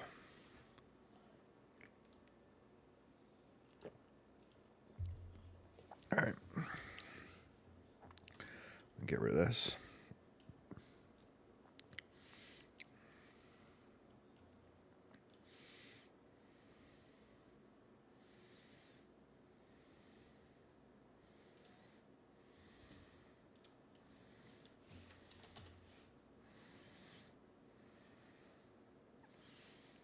Okay, so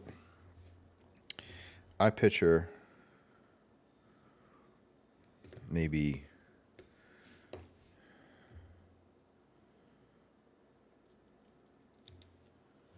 let's see, how tall is an iPhone?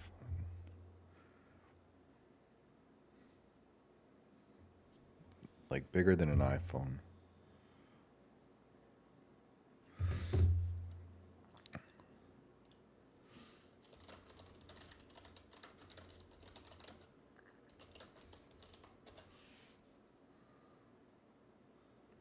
So iPhone 6 inches.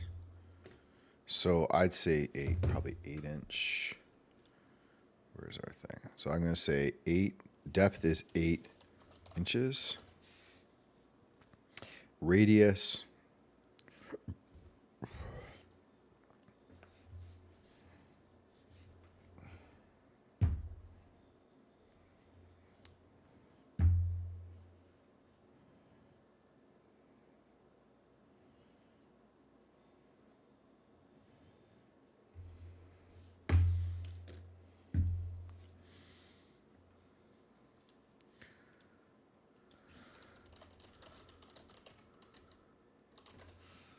Coffee mug.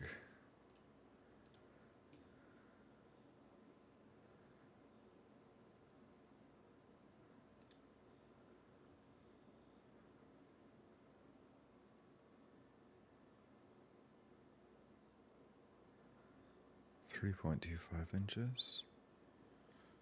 So we'll say 4.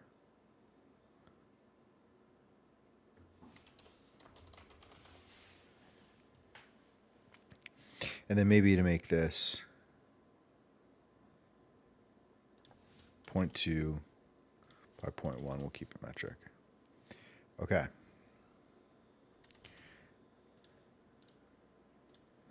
There we go. So there's our, maybe not, eh?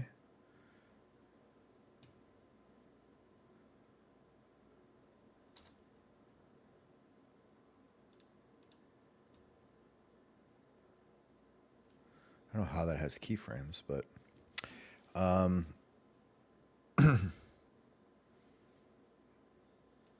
this should be 0.1. Yeah, that's more like it. Okay. So first of all, we got to do the caps. I'm trying to think of how to do the caps on a...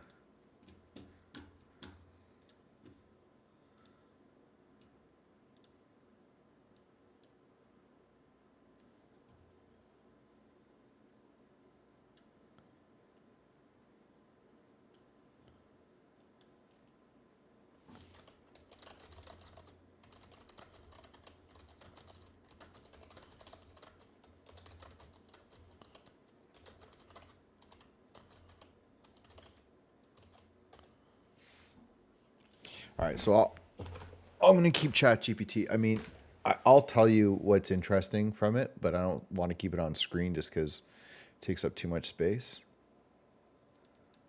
So I'm just kind of getting its advice on sizing right now, and then I'm going to ask for some advice on... I was saying 20 centimeters.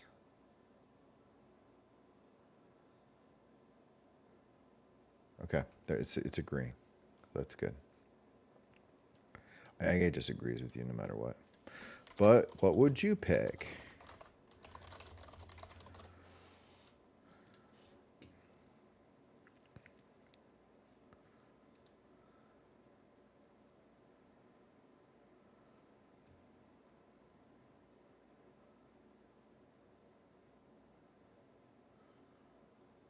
Okay, how do...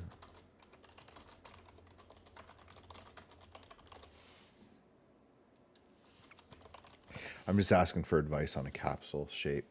I know there's other objects.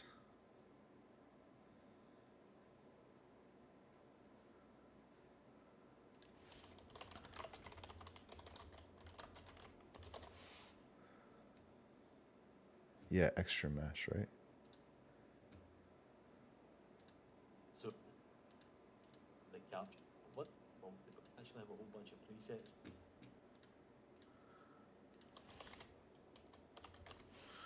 Yeah, I think.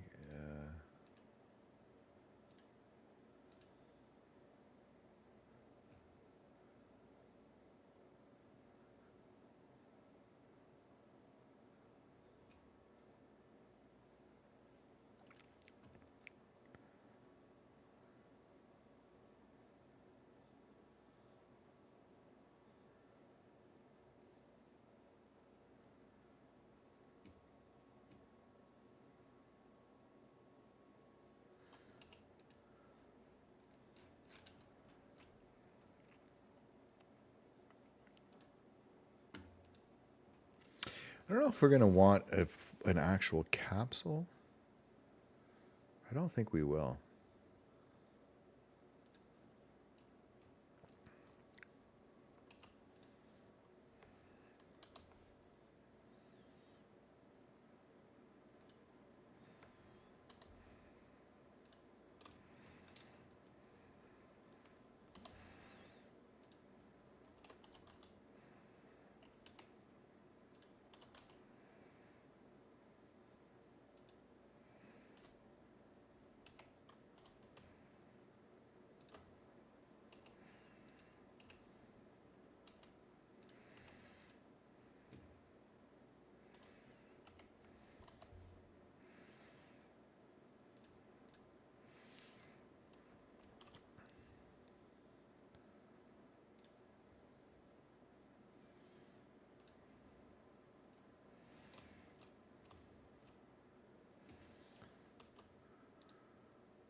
Yeah, I definitely don't think we want it round. And we're just going to try to keep it, you know, with good geometry. Try not to kind of break anything.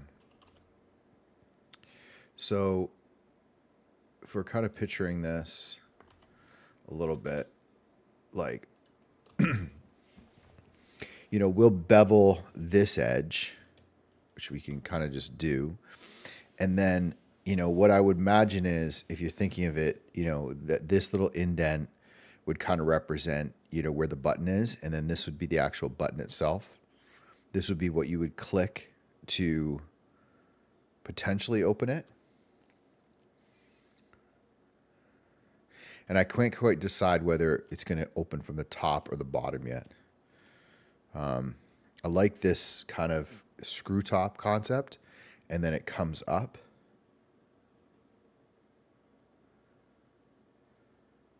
Yeah, I think that makes more sense. Screw top. So then really what we would do is we take something like this edge loop, we put it pretty close, because we're going to do, we probably will just turn on a subdivision on this thing and do like subdivision modifier. And then, you know, this kind of area here would represent what you would screw. And then you would probably want to have like a couple rings here. And then what you can do is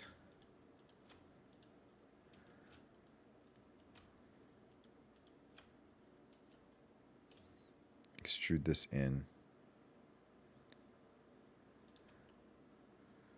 Right?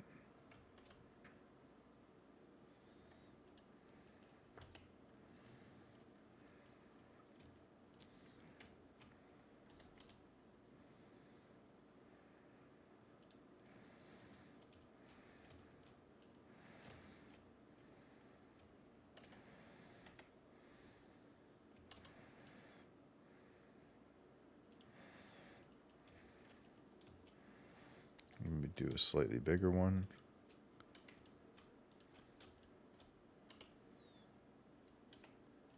Oh, I gotta be careful about that.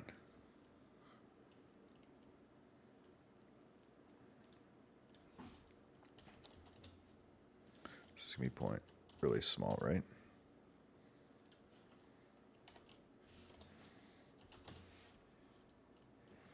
It's nice to do a small object. See how I extruded that, but it's like one of the biggest mistakes. So we want to do extrude faces along normals. And then that's going to bring that in.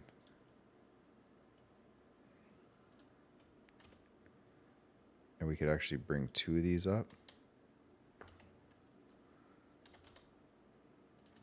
And then you can scale them together.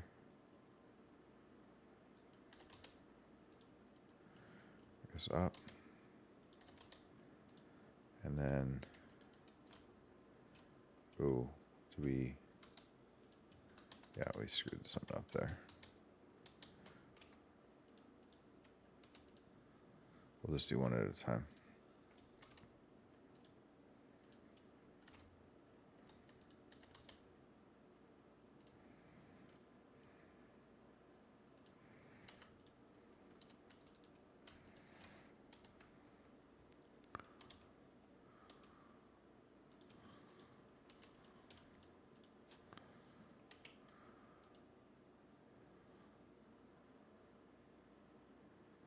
Probably just a little bit of an edge with this one.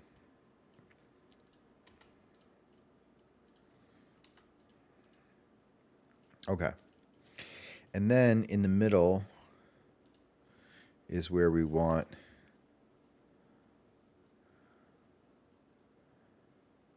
did this actually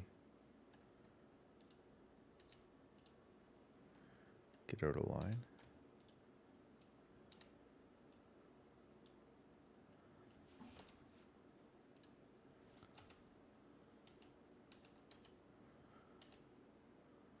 So just an optical illusion, I think it is. Okay, so what we're looking for is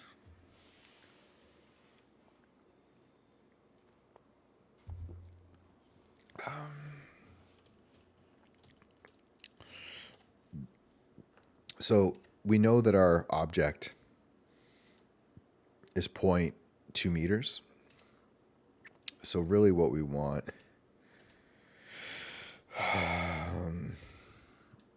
well, there's the origin point, so we don't have to be that crazy. So the origin's the middle. So I was thinking kind of like that.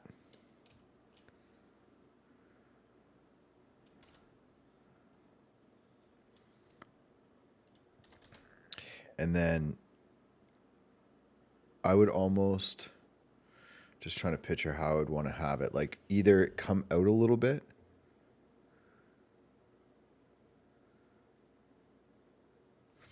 I kind of like the idea of it.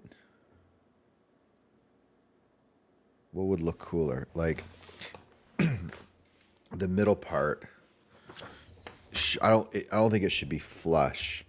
So it either would be, we don't want it to be extruding because that would be weird, but it could either have a little lip out.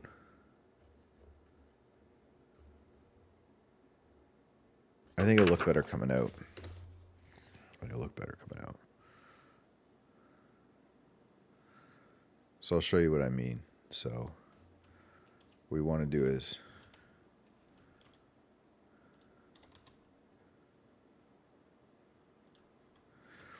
so, you know, again, trying to get these close, but what I would want to do is grab these two rings like this.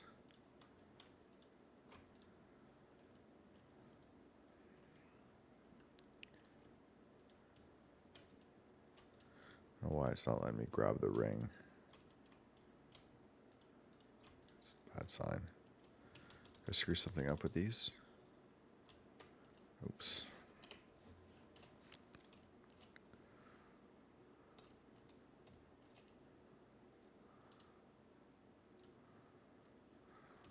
We should do is we should turn on subdivision. It's just a better way to, because you can then visualize how this will look when you add it. I don't know what these rings are kind of messing me up.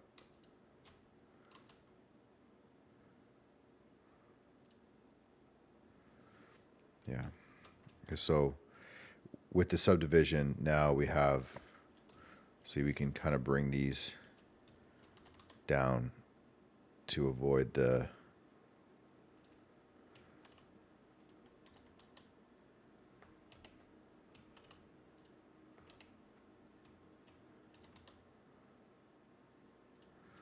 edges. Okay. All right, so what I'm thinking is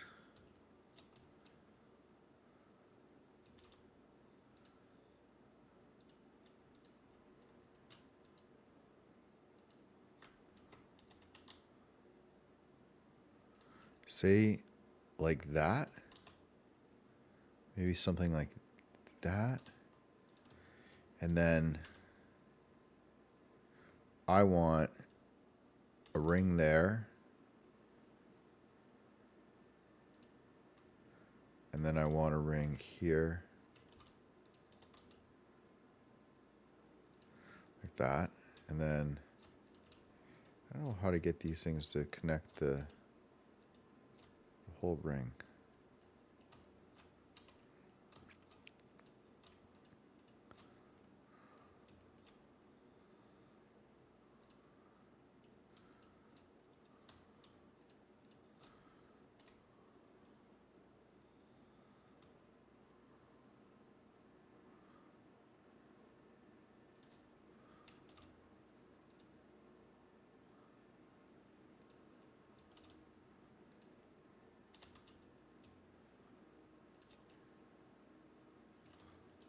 See how it's now kind of coming out a little bit here.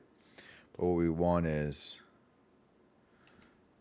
we want this to be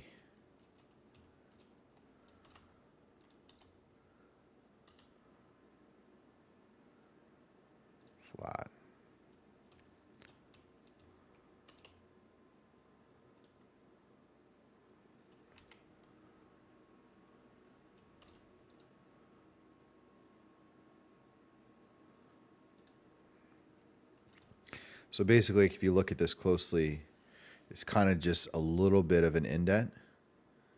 Not crazy. You know, we can always do more later, you know, because we can bring this in. Yeah, maybe even like that. It's kind of nice. So now you got kind of like a middle glass part. That'll be our diamond. And then you can kind of see how this comes together at the top. So now you can kind of decide how you want these dents to be, because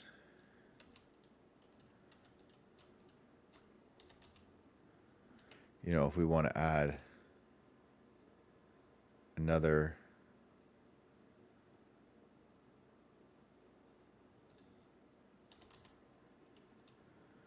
ring here,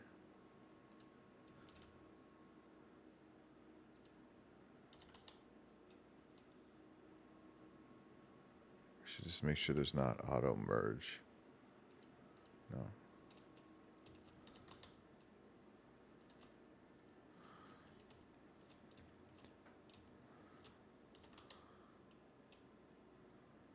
Right.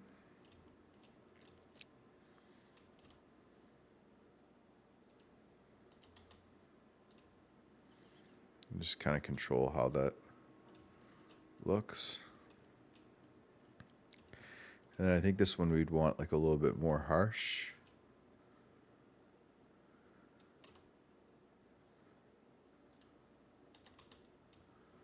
So we can kind of control where it's almost like we're beveling without doing the bevel modifier.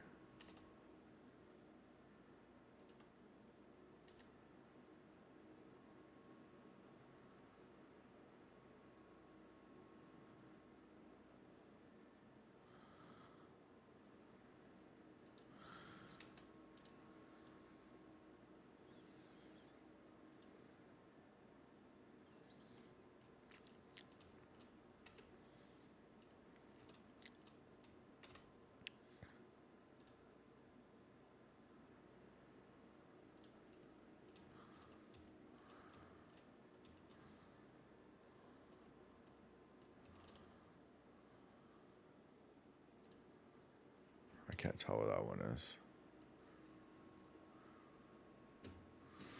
Okay. I think that's like pretty good for a shape. And then I got to figure out something here. I kind of want just like something to come out at the bottom. I swear I wish I had some engineering background.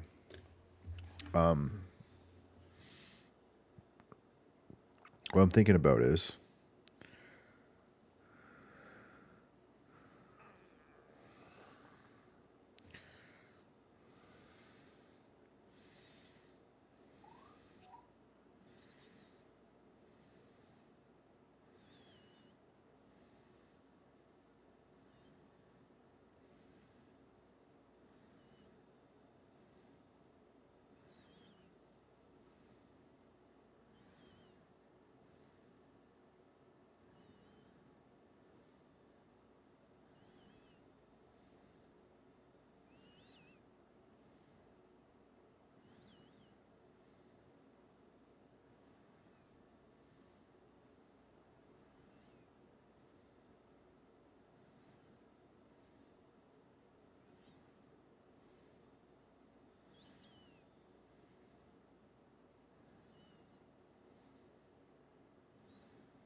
I'm just checking mints and stuff.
Okay, so where were we? Yeah, so we got the basic outline. So I'm thinking about the bottom because I would like there to be something that comes out, but I'm trying to think of what would be a good, like you don't want to use as much any power if you can. So this is where I kind of wish engineering, like it could be.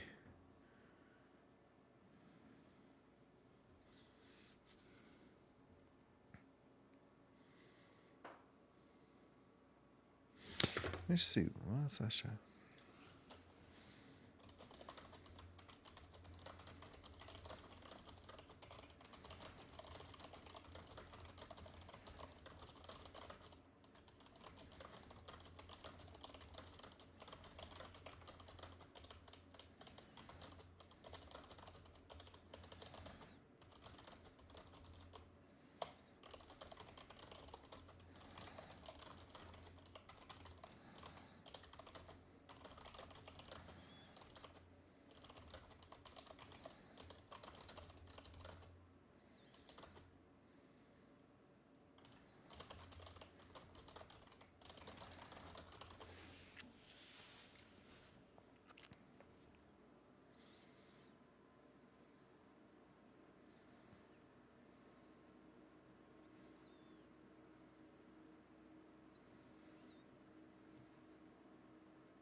Oh, it's interesting.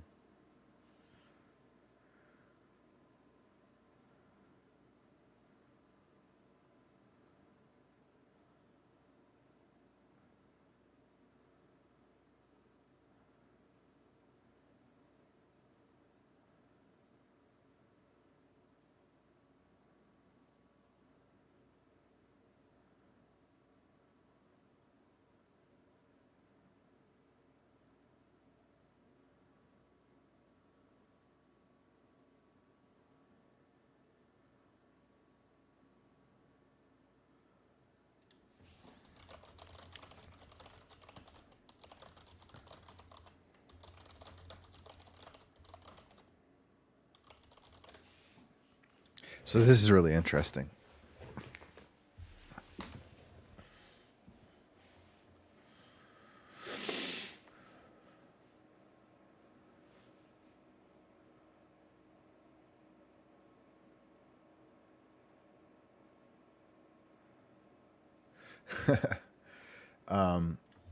Is there any specific math to the Weeble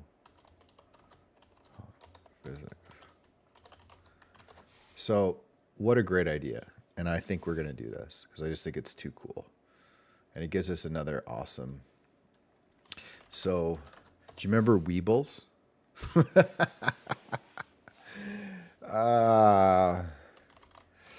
So these like self-writing toys is so cool.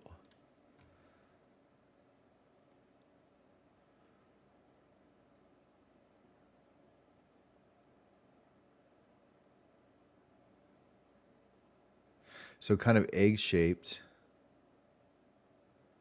Well, I don't want to do the egg shape, but I think it's just the physics. So what we could do is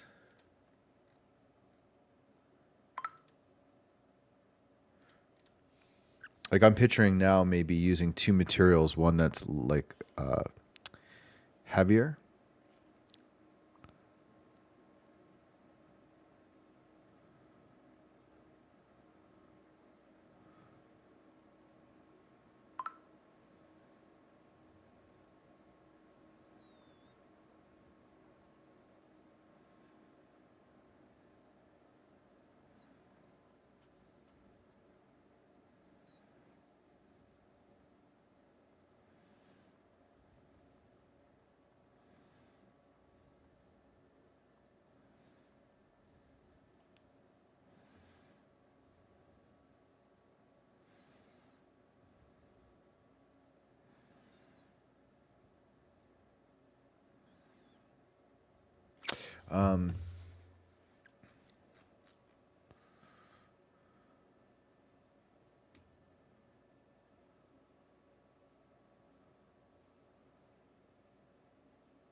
Okay, what two materials could we use that are ultra durable, but one weighs more than the other to create the effect?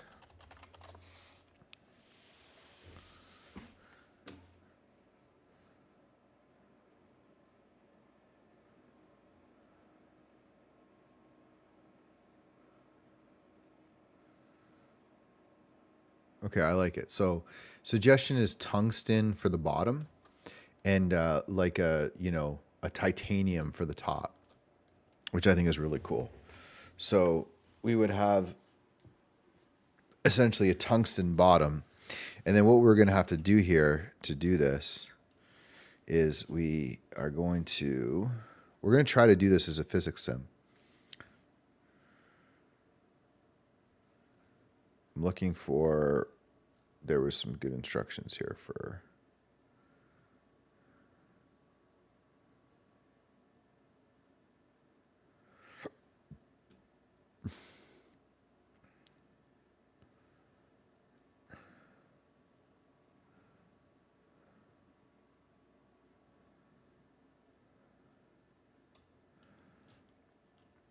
okay, so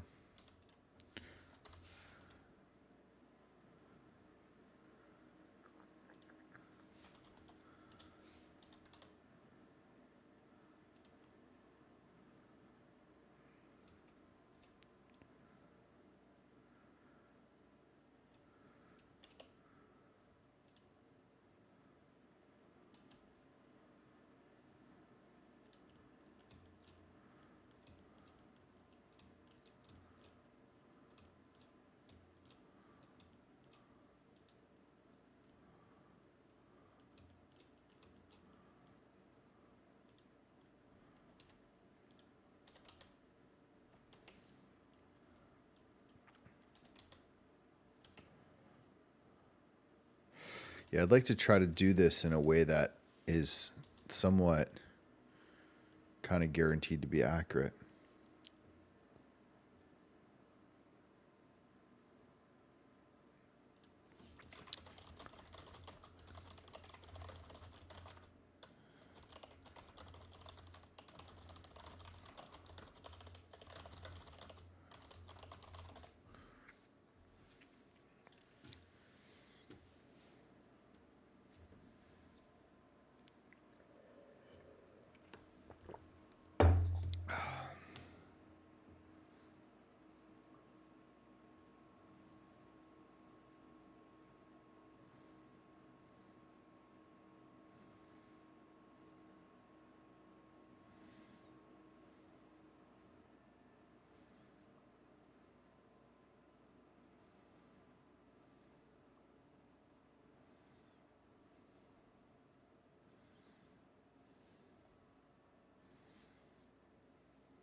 Okay.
Okay.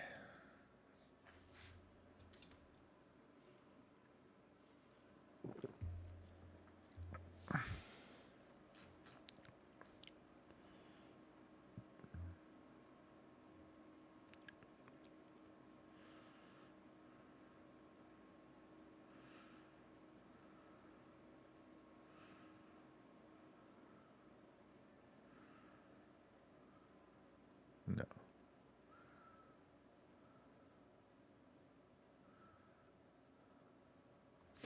Okay. I was just looking at options. I think this part's important. So I think what I'm going to do is I think I want a UV sphere. And I think I want to make sure that the segments are going to be the same. So I think it's... My machine is really slow.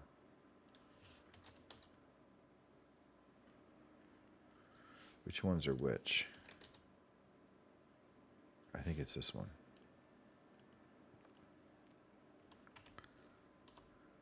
We'll just see.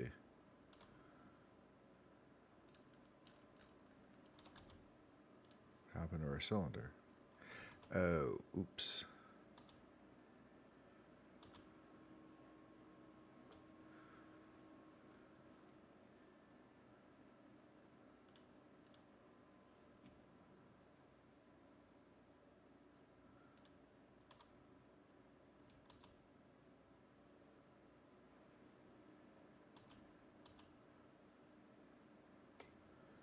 Okay.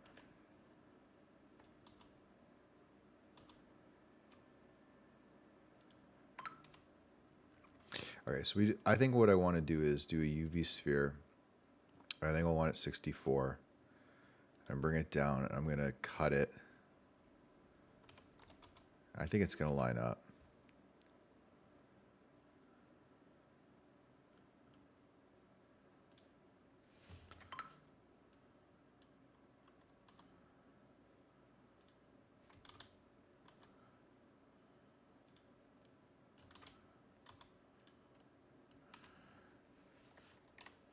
I should have made it the exact. Right? Oh.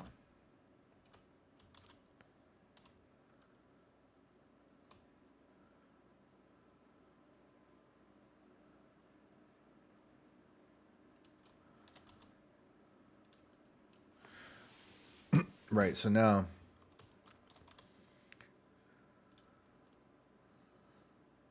just think it takes out a little bit of the guesswork out of it, and then I'm going to just try to join it together, or maybe we'll keep it separate.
So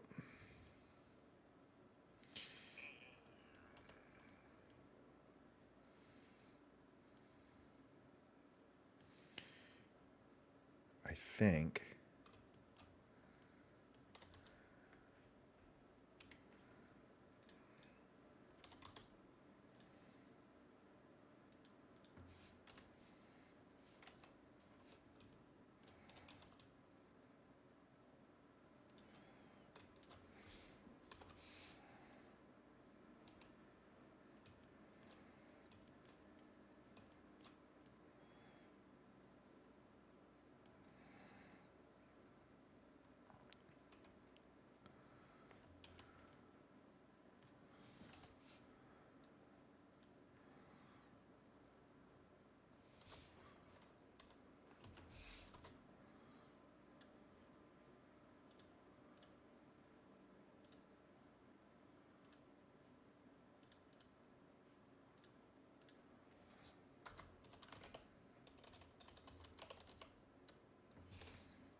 so. What did I do?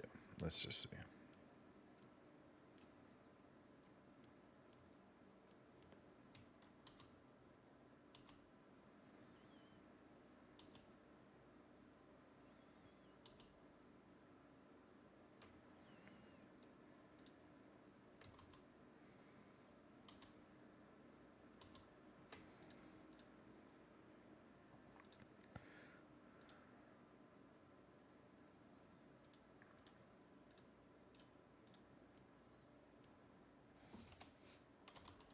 There we go.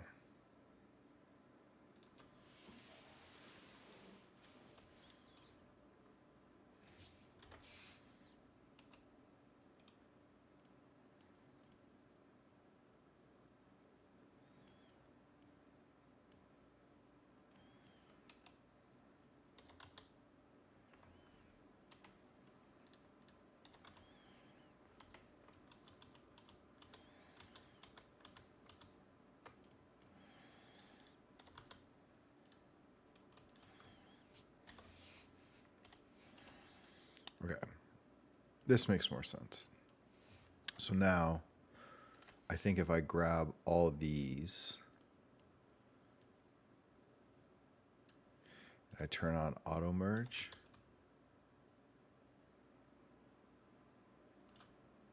Damn. Is there a distance?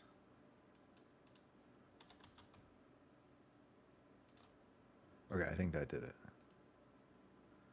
There's something weird over here, though. Oh, man. We need to deal with this now.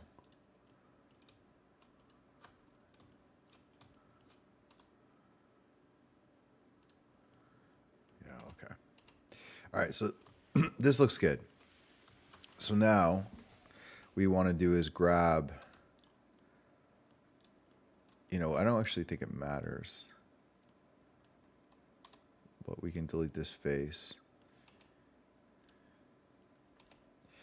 And then, you know, we might end up having to separate this anyway because we're going to add a separate physics to it. But it looks, I mean, literally, it literally looks like a freaking ember mug. Okay. We're going to try this because I'm just too.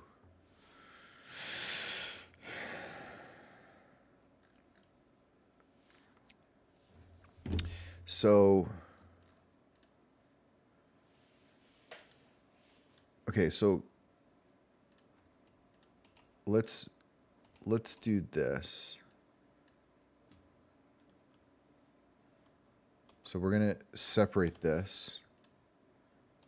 So now it's all together, but it's going to have separate for now.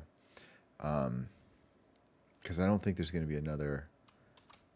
Actually, I don't know that to be true. So let's not do anything until we have to. So what we can do, though, is grab, say, all this. And we can assign this to base, invert, get rid of this.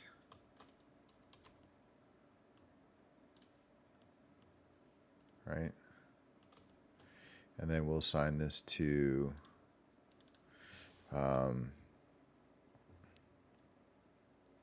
main. We'll also call it shell. And then we'll do all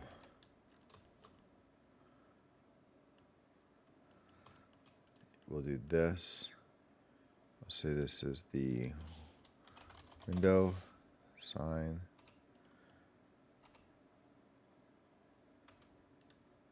So window, shell, no.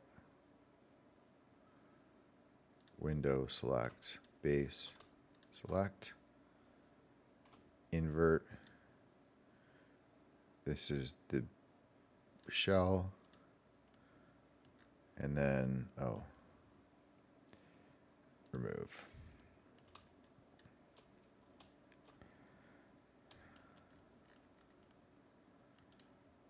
This is the shell.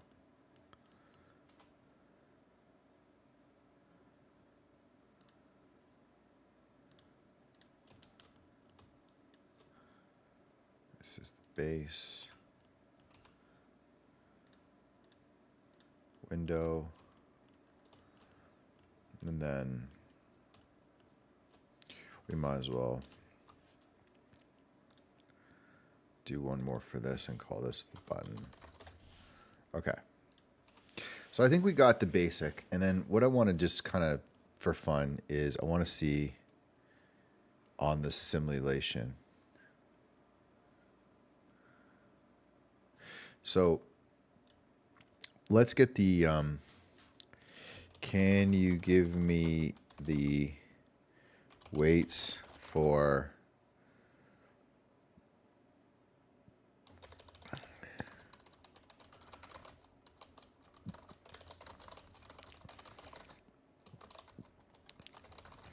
and the upper weight of titanium for record.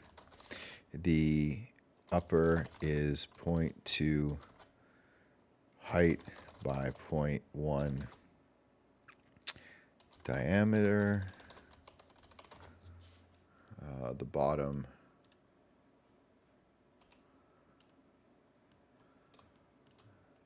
is going to be what? Well, the bottom is be the net is 0.5. The base is 0.5 point 0.05, height by 0.1 millimeter, rounding perfectly a sphere to the bottom. No thickness has been assigned. Yeah. Okay, so basically I'm just calculating. This is a way cooler concept than the thing. So it's giving me some math. So yeah, I'm not great at this stuff, but let me just grab a quick water and we'll come back.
All right, so, okay, so it's basically got volume equals pi times r radius squared times height. That makes sense.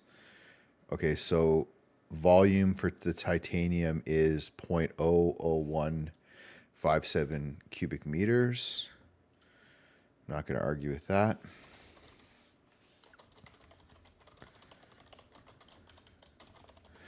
Okay, and then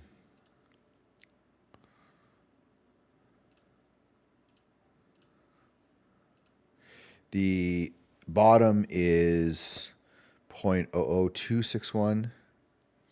And then the density, so titanium, tungsten, weight of the upper, 7 kilograms. Oh my God. Okay, let's assume. Okay, let's assume a specific thickness of the upper shell instead of considering it a solid object. Let's say go ahead and suggest a proper thickness, then calculate the weight, then tell me how thick to make the tungsten bottom shell to create the perfect Weeble effect. So basically what I'm telling it, like, hey, the top's going to be hollow, right? Like there's not going to be, all tungsten. So it calculated 7 kilograms of tungsten, right? Because it's massive. So just calculate like how thick the top should be, give me a weight, and then calculate how thick the bottom should be based on the right amount for this. We don't need this per se, but it's just to make it all accurate, right? So let's just kind of see what it did. So 5 millimeters for the upper shell. So now it's calculated the weight. So now it's saying the weight of the upper shell is 1.35 kilograms. Crazy. Seems wrong, but okay. I mean, its volume is pi times 0.05 times 0.2. Volume is this. Inner volume of That seems wrong.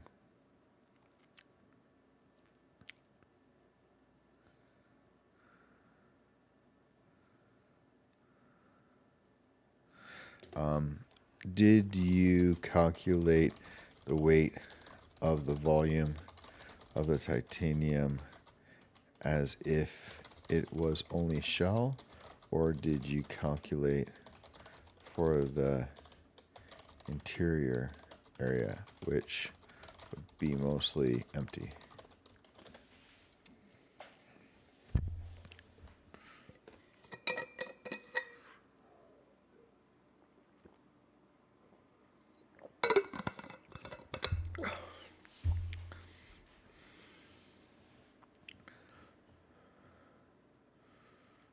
Okay.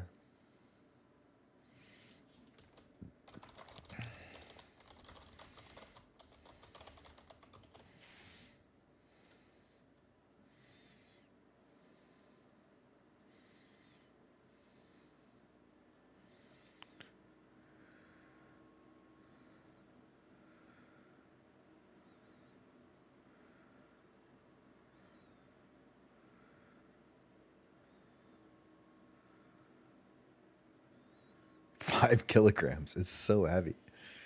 It's so heavy. It's 5 kilo. Okay, I think it's great. I mean, it's fine. How can I make the two objects have different weights, but also be connected together to work?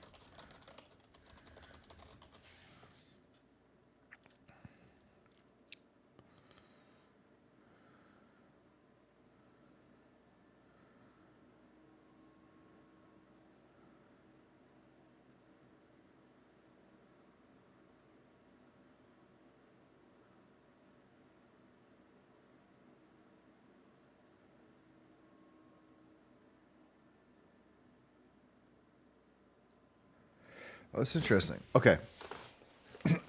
So it says you can assign a weight to a material, which I didn't actually know. So we learn something new every day. So if we have two materials, right, we're going to go material, new, material, new. So this is going to be material underscore base tungsten. I never know whether to call it based on, let's do it based on the material underscore aluminum. No, titanium. And we'll move this one up, okay? So we're not gonna color the materials yet, but just for fun, we'll make, the what we can do is for the viewport display, we'll make this one, here metallic, and we'll make this one a little bit less rough, and then for this one, we'll make it a little darker. We'll make it metallic, and we'll make the roughness a little bit more. Okay. So if we do everything here, including the bottom, is going to get tungsten, and invert is going to get titanium, and then actually we're going to add one more. Material is going to be sapphire, synthetic sapphire. And what we can do here is we can select window and we can assign the sapphire. And then for the sapphire, we'll make it kind of a greenish blue, and we'll make it clear. We won't make it metallic. Okay. So this is basically the materials, right? And let's just do, I think I just want to do this because I want it to be, I don't want to have to guess what's going on here. So this is probably lighter. So that's going to be the tungsten. And then the titanium be even lighter than that. And it's going to be, there we go. I think that kind of symbolizes it pretty well. All right. So now I guess we can assign this. So we can pick the titanium, and I guess in here. Maybe? How do you set physics data for material?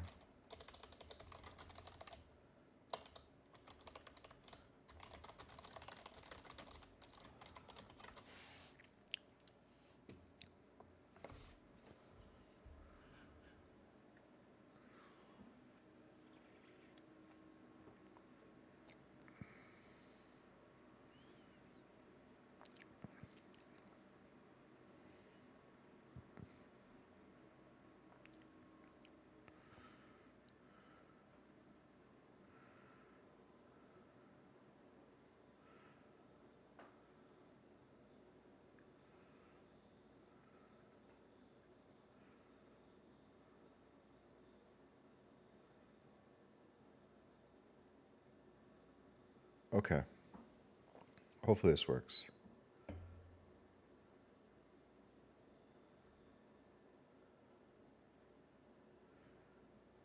Okay, so he lied. Typical, typical computer. So we're going to have to separate them. But this is a good time to, let's sort of go to subject. And now let's get rid of the neon in the background. Well, it's actually kind of nice.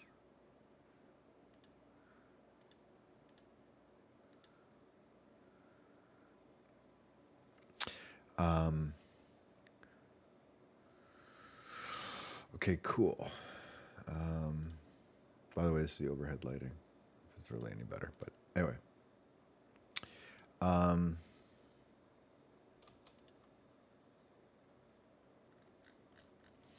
Just a little side note, extras.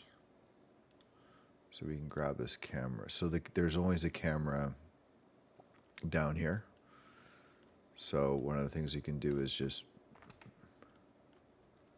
take this camera. Yeah, okay, so it's already fine. You can just get like a little bit more dramatic lighting. Okay. So,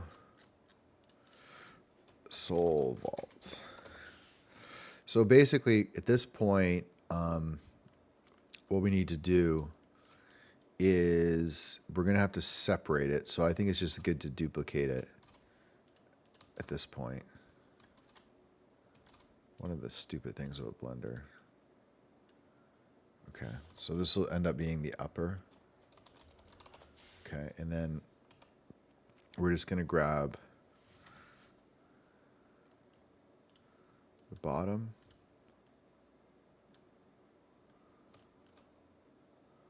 It makes sense to grab this one too. And then we'll do this separate by selection. And then we'll do this upper lower base. And then, cool. Okay, so let's set some physics to this thing. Just looking for the details. So this one is 5.05 kilograms for the base, which is only going to need tungsten. So if we go to physics and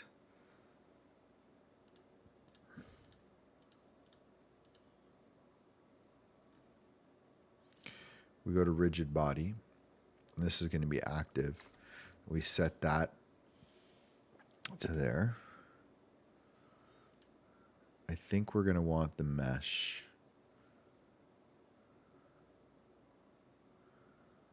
Okay, well, let's not do that yet. And then the shell up top, which will be all this, is going to be active. And it's going to be 1.35. Okay. Constraint wise, I don't know which one would matter.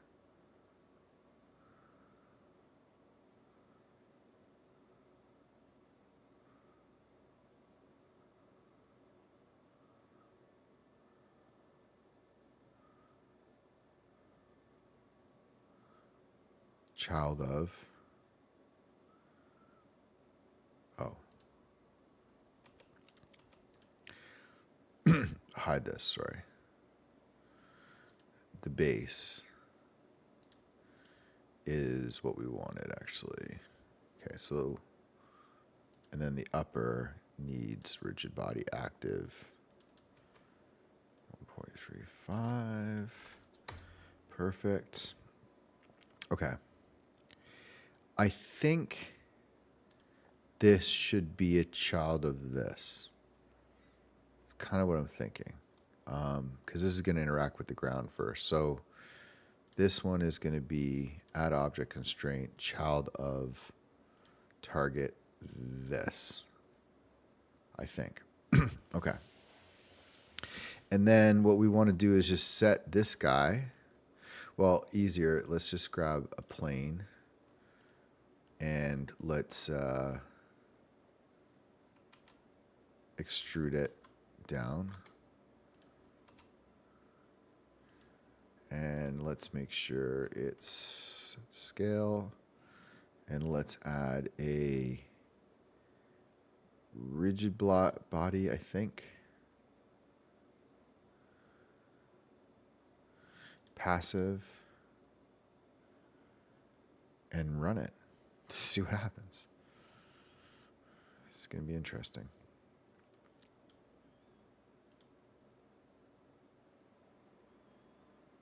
Okay, well, the camera movement works. Whoa. There you go. That's kind of cool. I didn't do that. I don't know how that happened.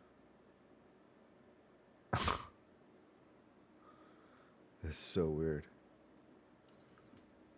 Okay. The camera shouldn't move.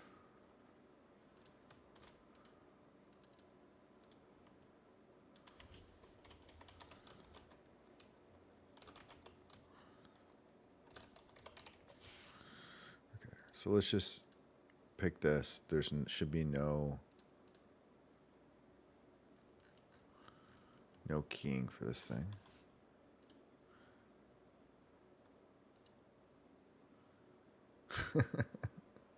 Oh, I see what's happening.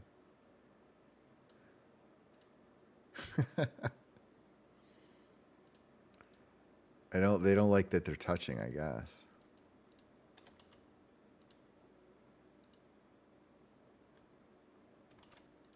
That's so funny. Okay, before we do anything else, let's just change the physics to use the mesh. And let's use the mesh. Wow. And let's just bring it up. Wow. Is that because the weight's so much?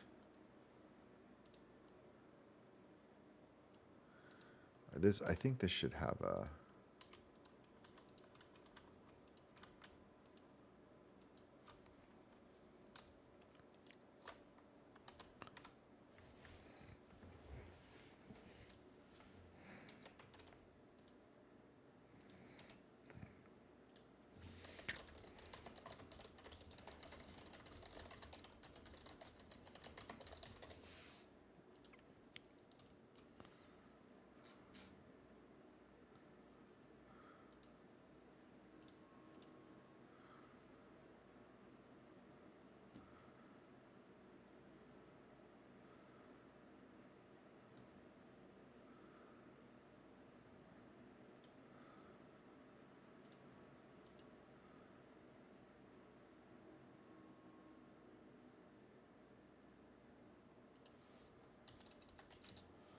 Just changing these margins. It didn't actually suggest this, but...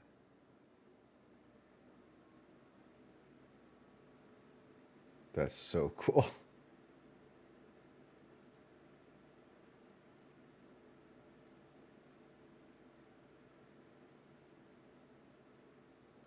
That was amazing.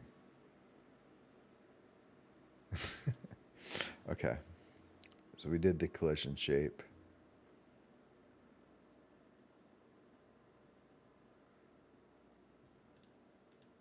Scales are good. Oh, you rigid body. Oh, okay. That's probably why. Oops. I probably shouldn't add that child of thing. So it's rigid body constraints.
Okay.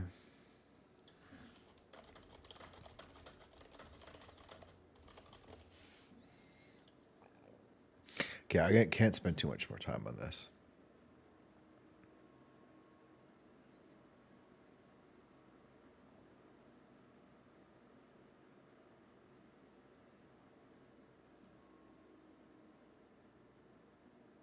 Oh, interesting.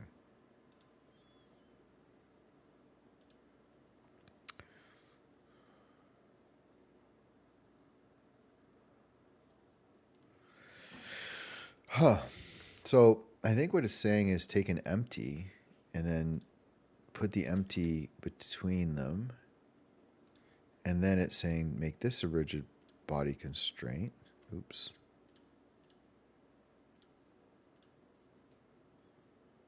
Let's see. Okay, I know what that is. So it's because this is probably touching.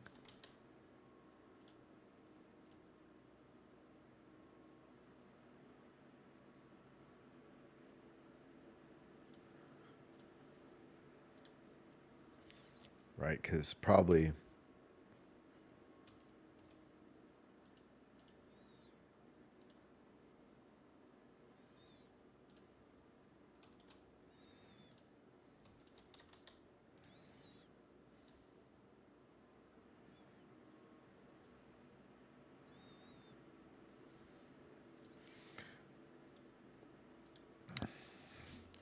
it's working, but how can I get the object to be close enough to the ground so it doesn't drop and bounce and not too close to cause a collision? I kind of know the answer to this. It's probably going to be something about the plane.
It's a little better.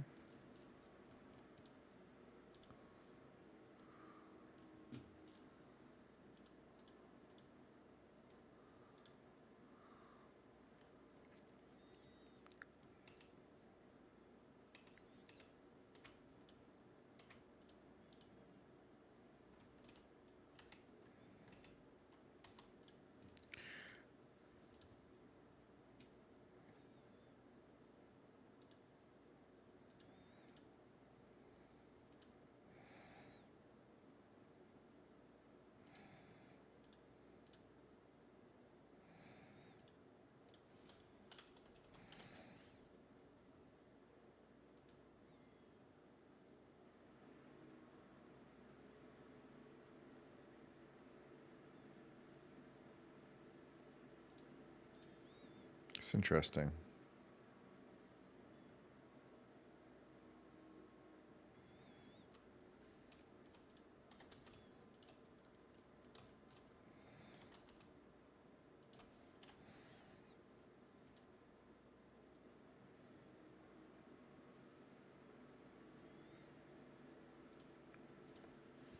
I think we're going to have trouble. I mean, we might be able to get it, but it just seems like a lot to ask.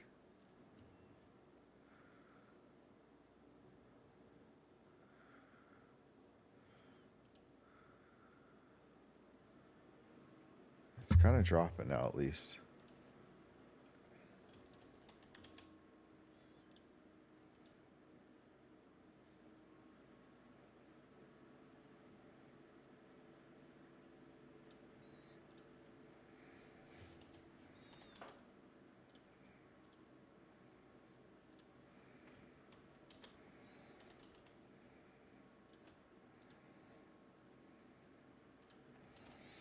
You know, also may have the fact that it's so heavy. So we just divide that times this by 0.01 and this one by 0.01.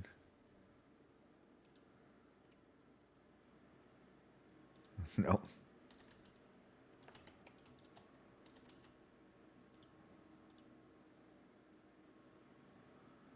Okay, I think we're asking a lot. Okay, that's fine though. But the concept's there because we can always do kind of some animation with it as well. So not too worried about it. Okay, let's get a...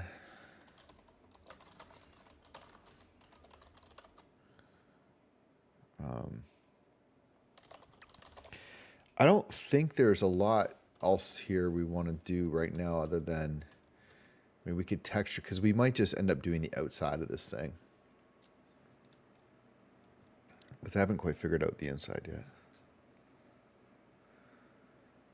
Okay, so let's just do the... Let's do this sapphire first.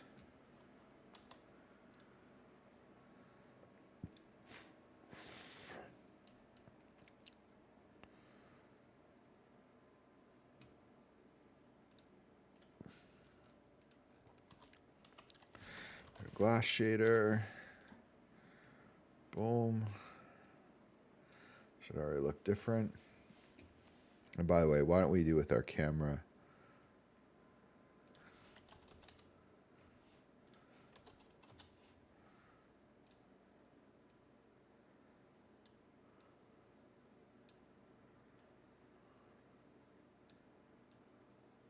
I don't know why we're looking at this one so far away.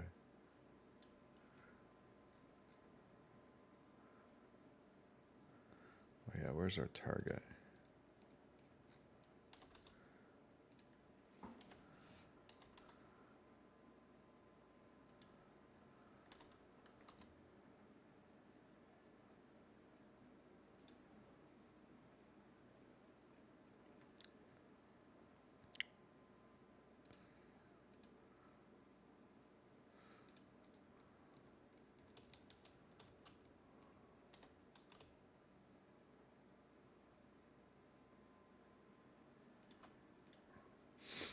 I think that little floating thing is kind of cool for now. Okay. So we got our glass material.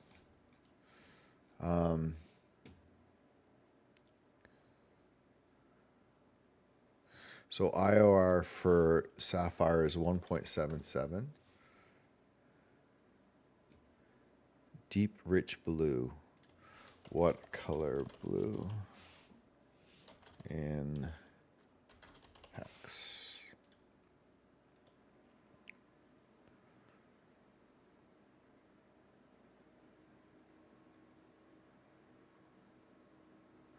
Okay, so it wants me to add principled BSDF, mix shaders, fine, easy. Okay, we're gonna do some stuff. It looks like probably with Fresnel was my guess.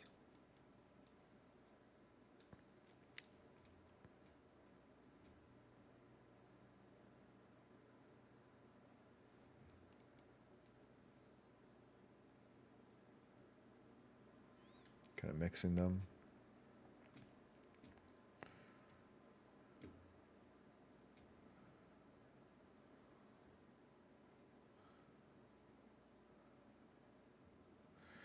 Okay.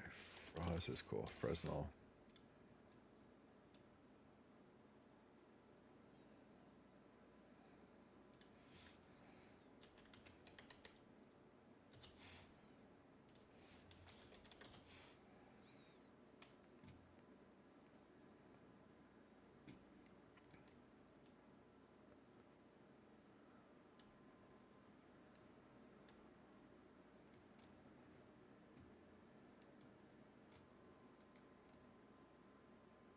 So I think the idea being here that sort of you're getting, I think,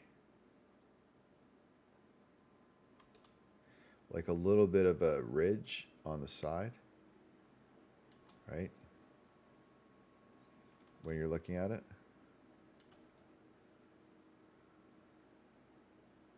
Kind of a cool effect.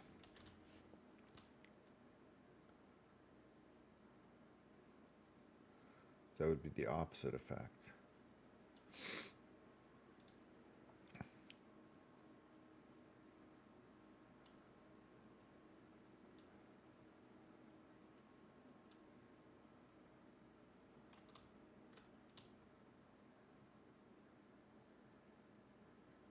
I don't know how necessary this is, but it gives us something else.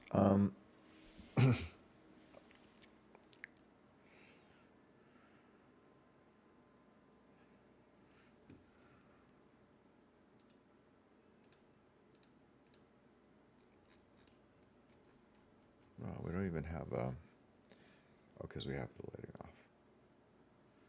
Okay, that's fine. We must have messed up. Oh, the plane. We can hide that. Okay.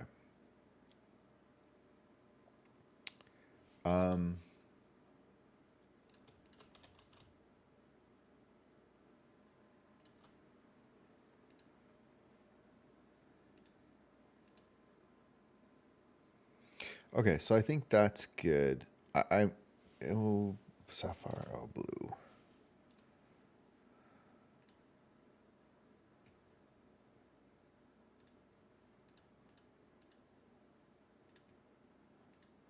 was just curious what it brought for hex. Oh, wow.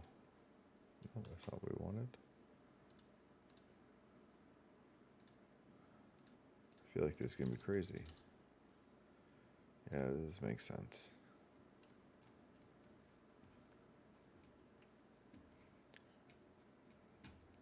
I feel like what would be cool would be maybe to make this the sapphire color.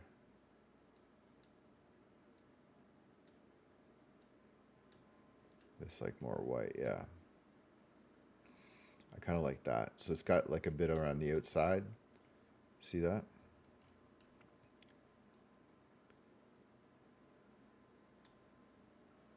Just creates like a neat little.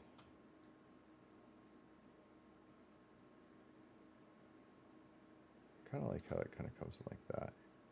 Yeah, that's cool. Okay. So now let's get the titanium.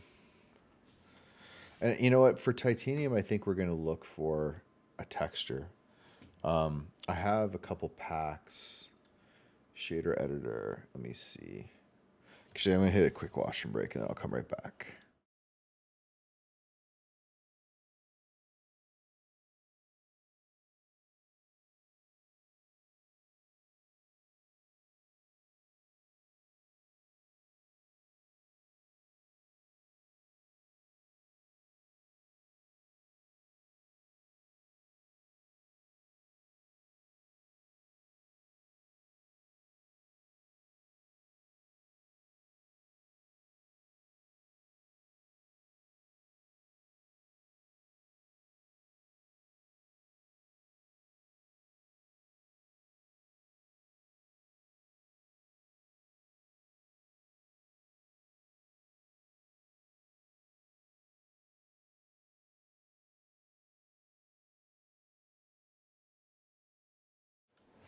Okay, so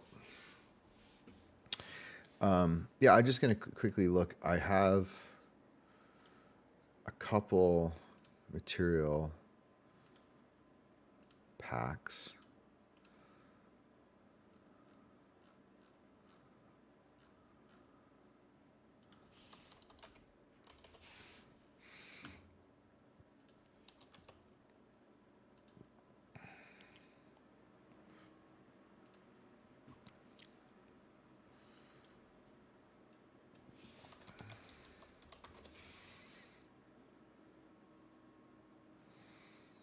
No.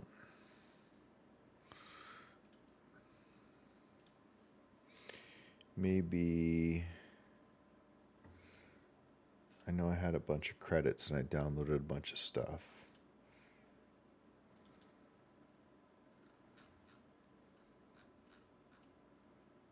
No. Okay.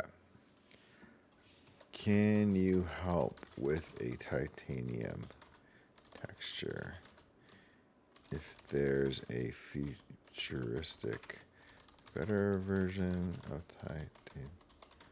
Just to that. Okay. It's like there's some crazy alloy or something that I don't know about. I wonder what the lightest, strongest material is.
Yeah, like a tungsten alloy.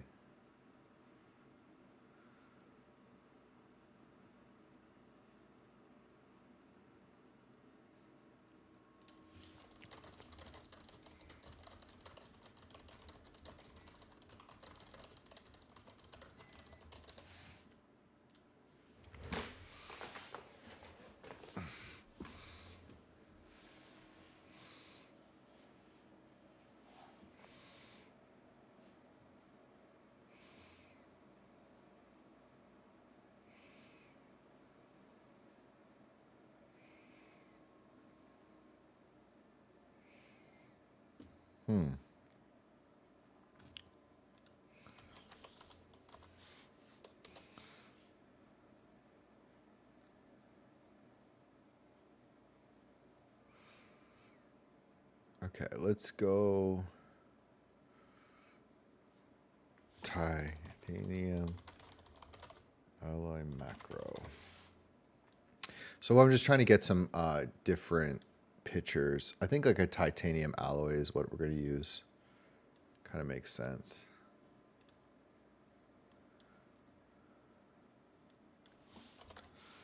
So what does this look like?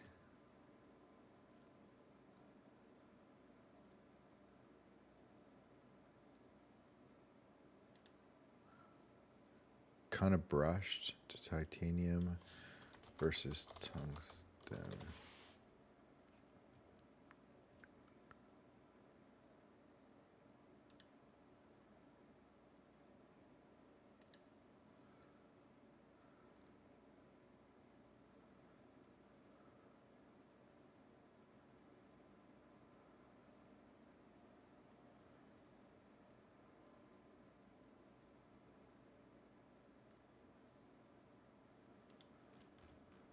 Is that an actual?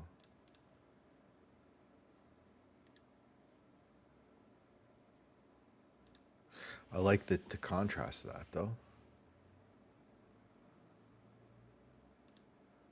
Like if it'd be interesting if this is like this is really nice.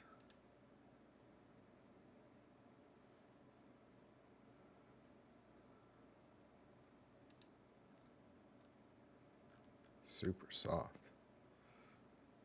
Like I would think tungsten titanium.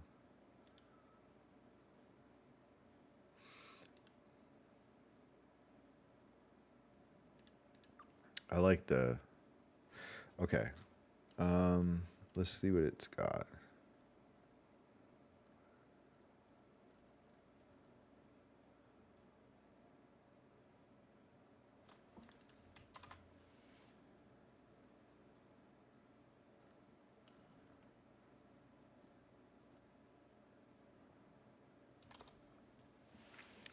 Okay, we'll do titanium first. So this should be obviously metallic. It's suggesting a color of this. It's interesting. Okay. Roughness 0.2. Interesting. Oh, it's getting the light. Turn off that neon for a second. And we'll probably bring a world.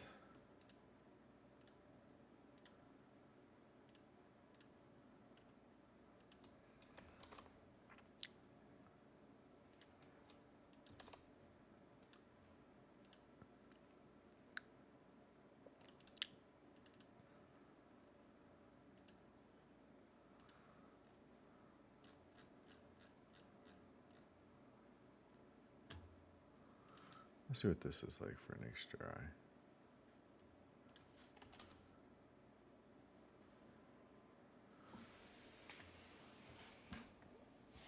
I'm not sure how well that's going to do, but we'll see.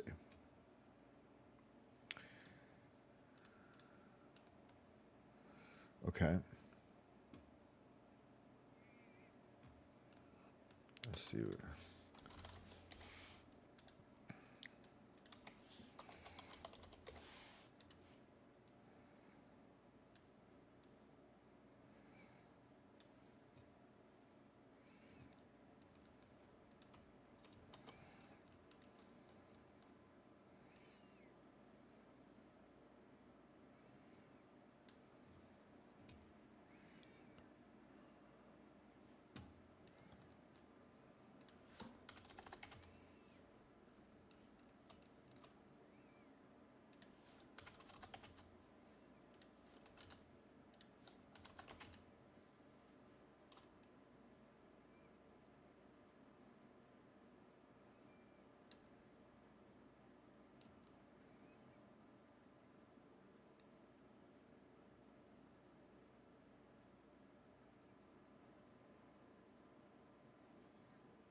Interesting.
Interesting.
Okay. I mean, there's lots of other stuff we could do. Like we could do noise. We could do a normal map.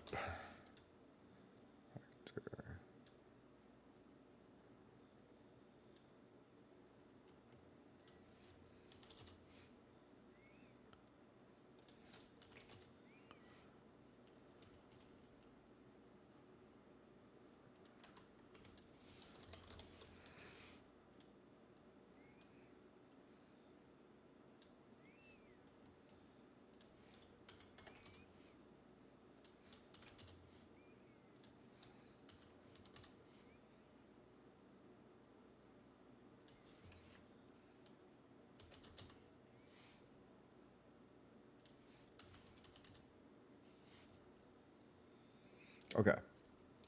I think this is the basics of it. I think this looks pretty good. We're going to add some lights, and then we're going to add, I think, a dark ring around here, which I think we could probably just do right now. So we don't want to join this together until we know about the physics simulation, but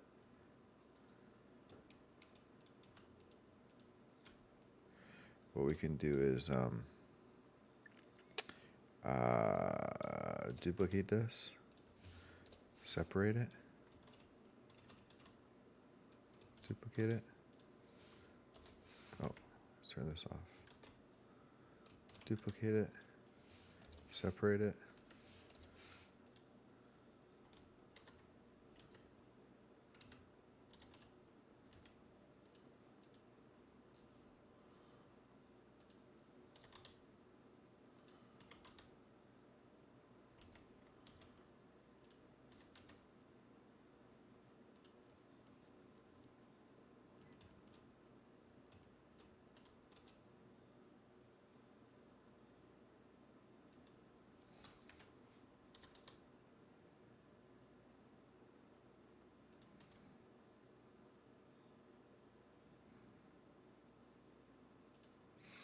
I think like a little.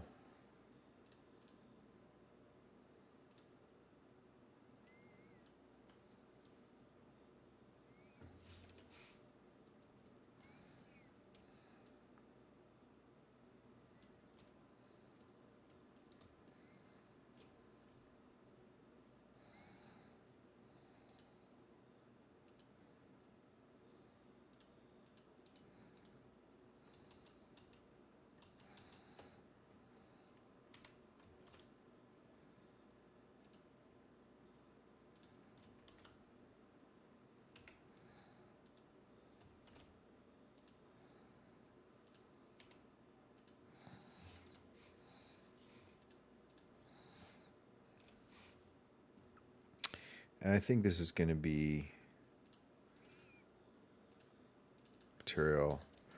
I don't know what this would be. It's, black steel, let's say. We'll make the roughness that. Metallic.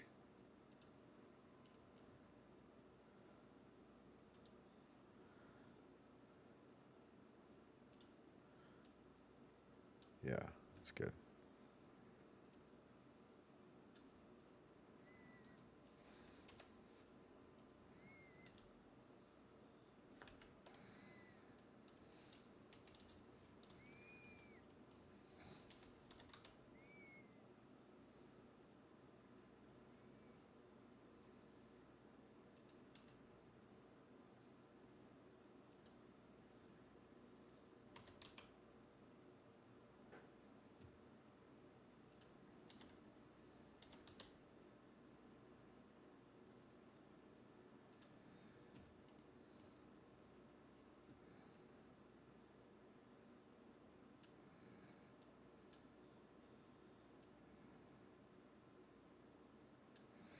There we go.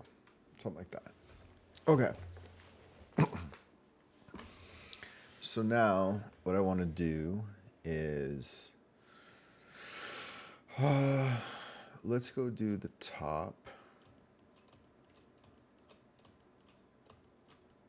So I think what I want to do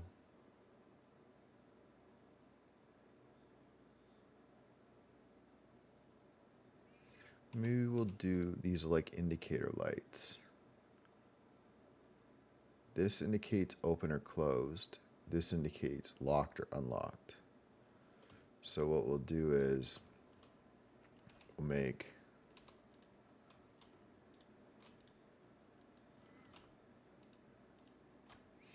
this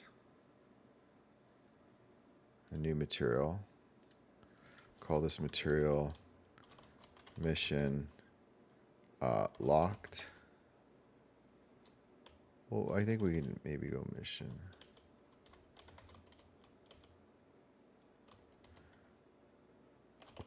We'll call it red for now. I'm not really honestly sure.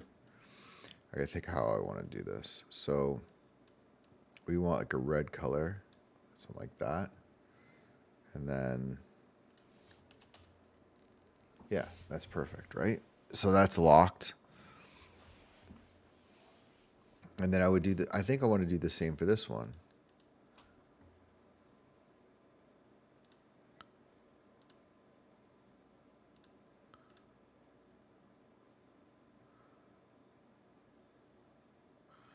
Although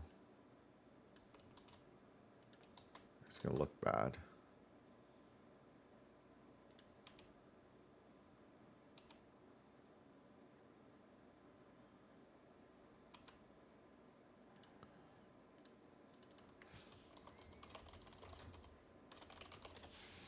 We'll just do a green one for this one, I guess, for now.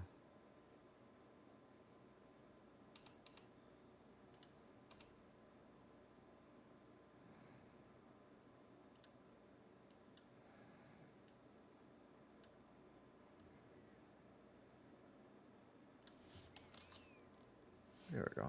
That's good.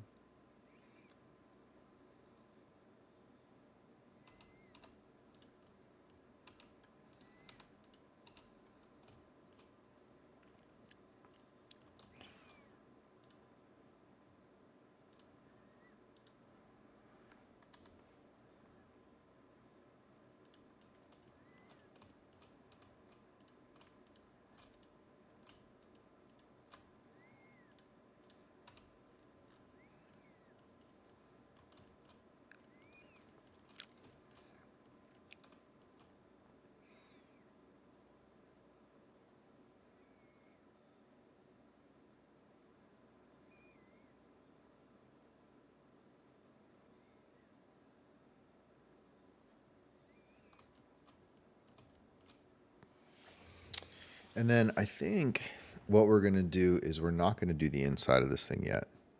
Because I think that's going to be the issue if I run into it tomorrow. So I think I'm really just going to do the outside with all the specs.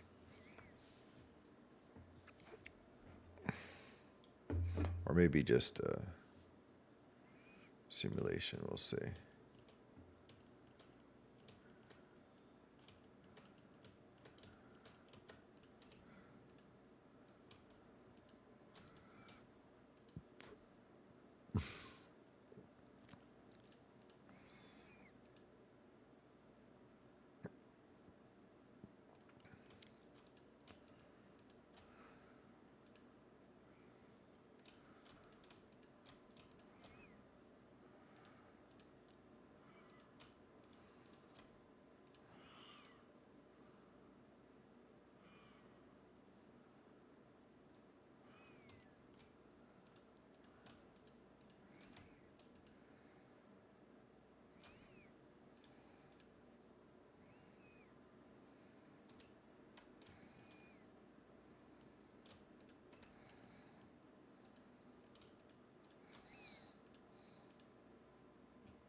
Okay, I'm liking this so far.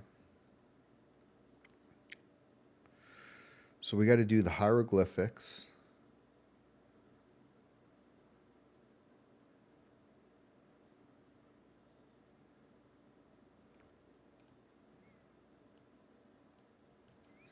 So it'd be nice to get some of this done and then do a render, but I'm not going to make it very far, I don't think.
Okay.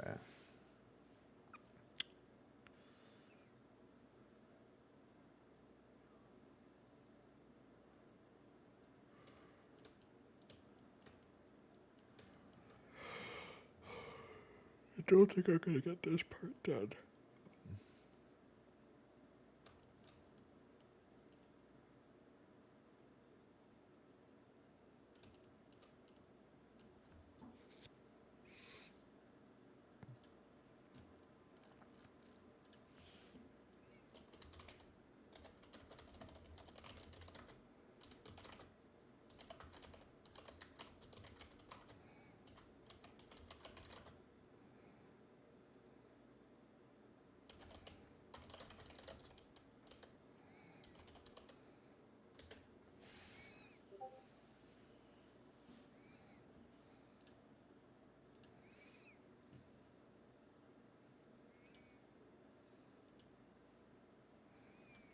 Oops, I didn't mean to do that.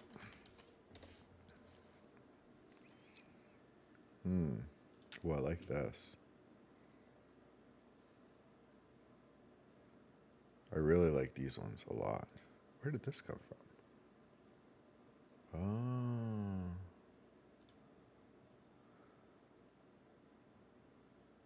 Like something like that is really cool.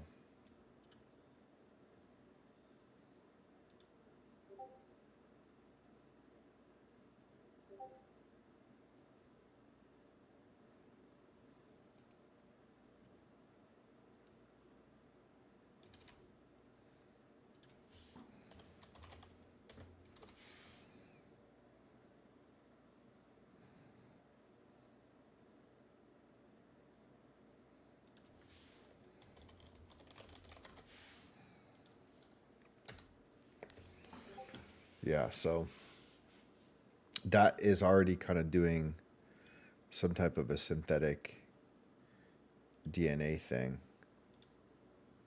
So there's something definitely there. I'd like to try to get like I mean, I can just use these as like a sample for now, but it'd be cool to get the 3D from that.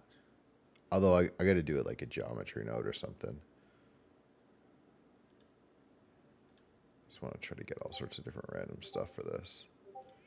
This is really well done. So is that.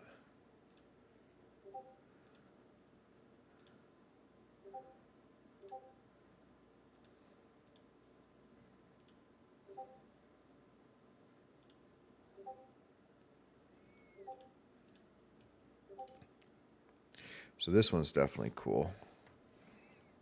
So we'll kind of do some DNA stuff over here.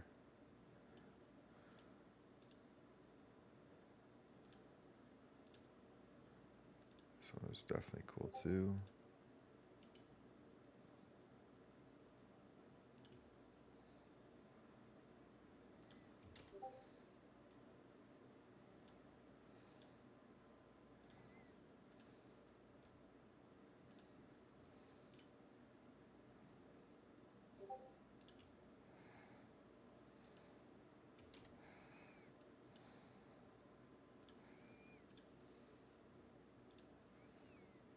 Ooh, I like this a lot.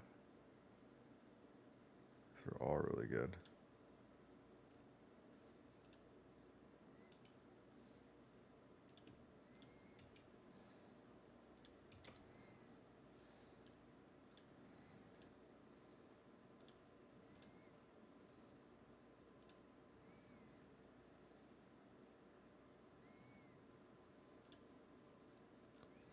These are also good. Okay. Let's grab one of these.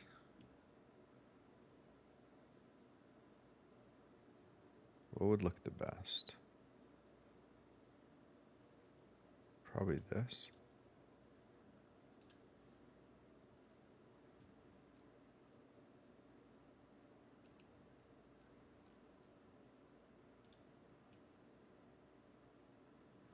Kind of like actually this one. And we'll get like a 4 times upscale of this one. And this one.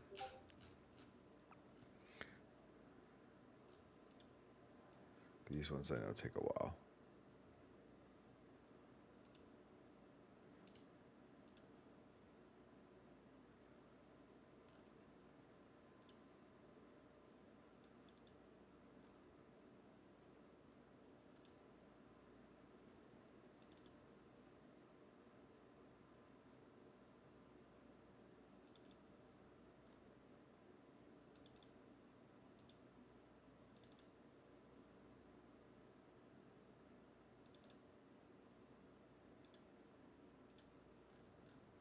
Okay.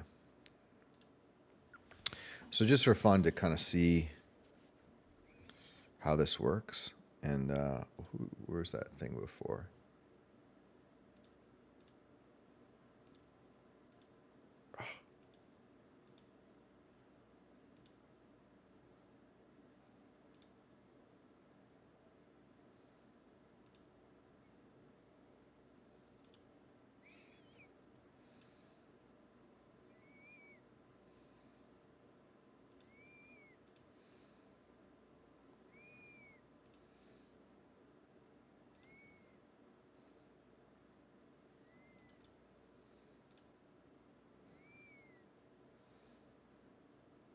We could just do an image. I'm just kind of curious.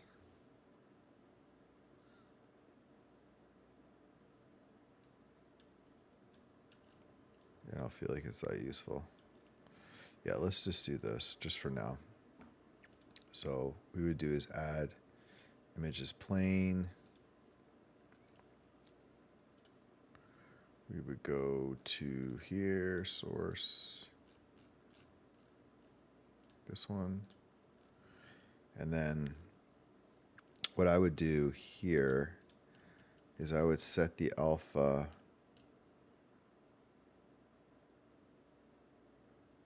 I guess is it already set to black?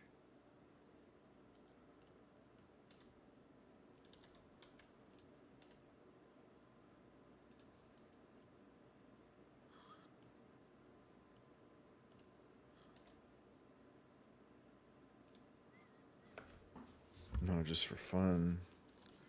Let's see.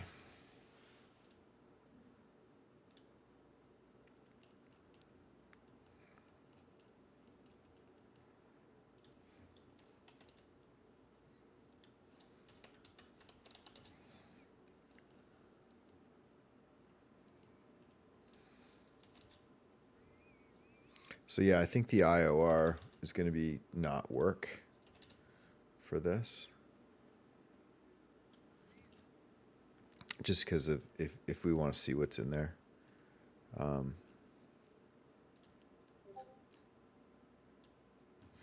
But what we do is also grab this into emission. And we should be able to set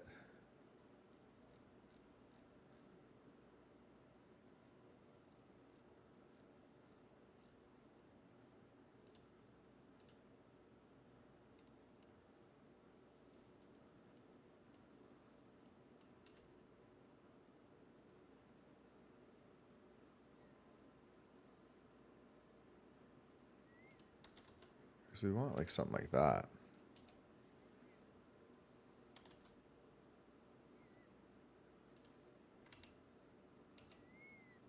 And then I'd like to do is make this the alpha.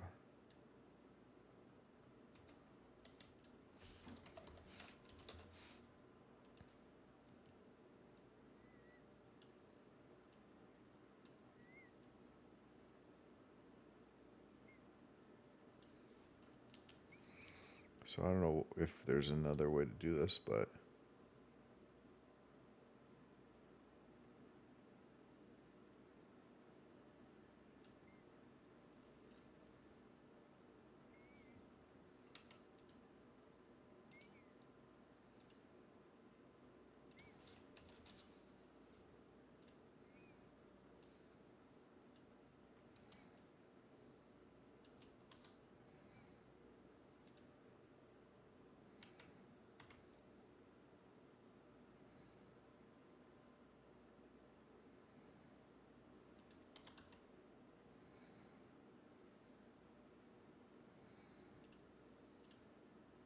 you kind of get the idea. We're not obviously going to do that. We're going to put an actual 3D object in there, but just to kind of test how it might look.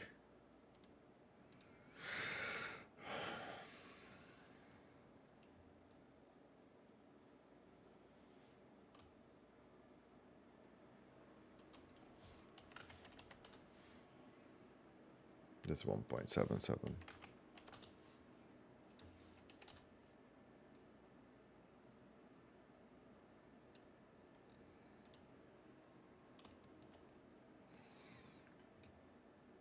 Okay, so what's left to do?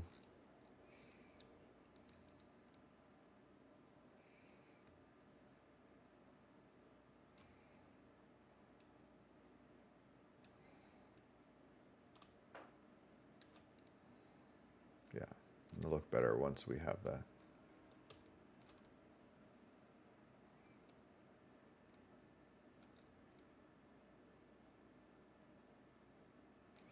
And then we can start to kind of model the inside, but I think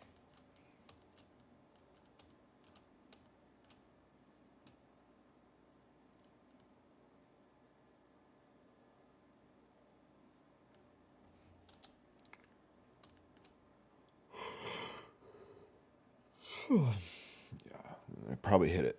All right, so I'm going to do is I'm going to save this, and yeah, I'll just pick it up tomorrow morning, and we'll get this done at some point tomorrow. And away we go. Okay, thanks for joining. I'll stop the stream now, and I'll pick her up tomorrow.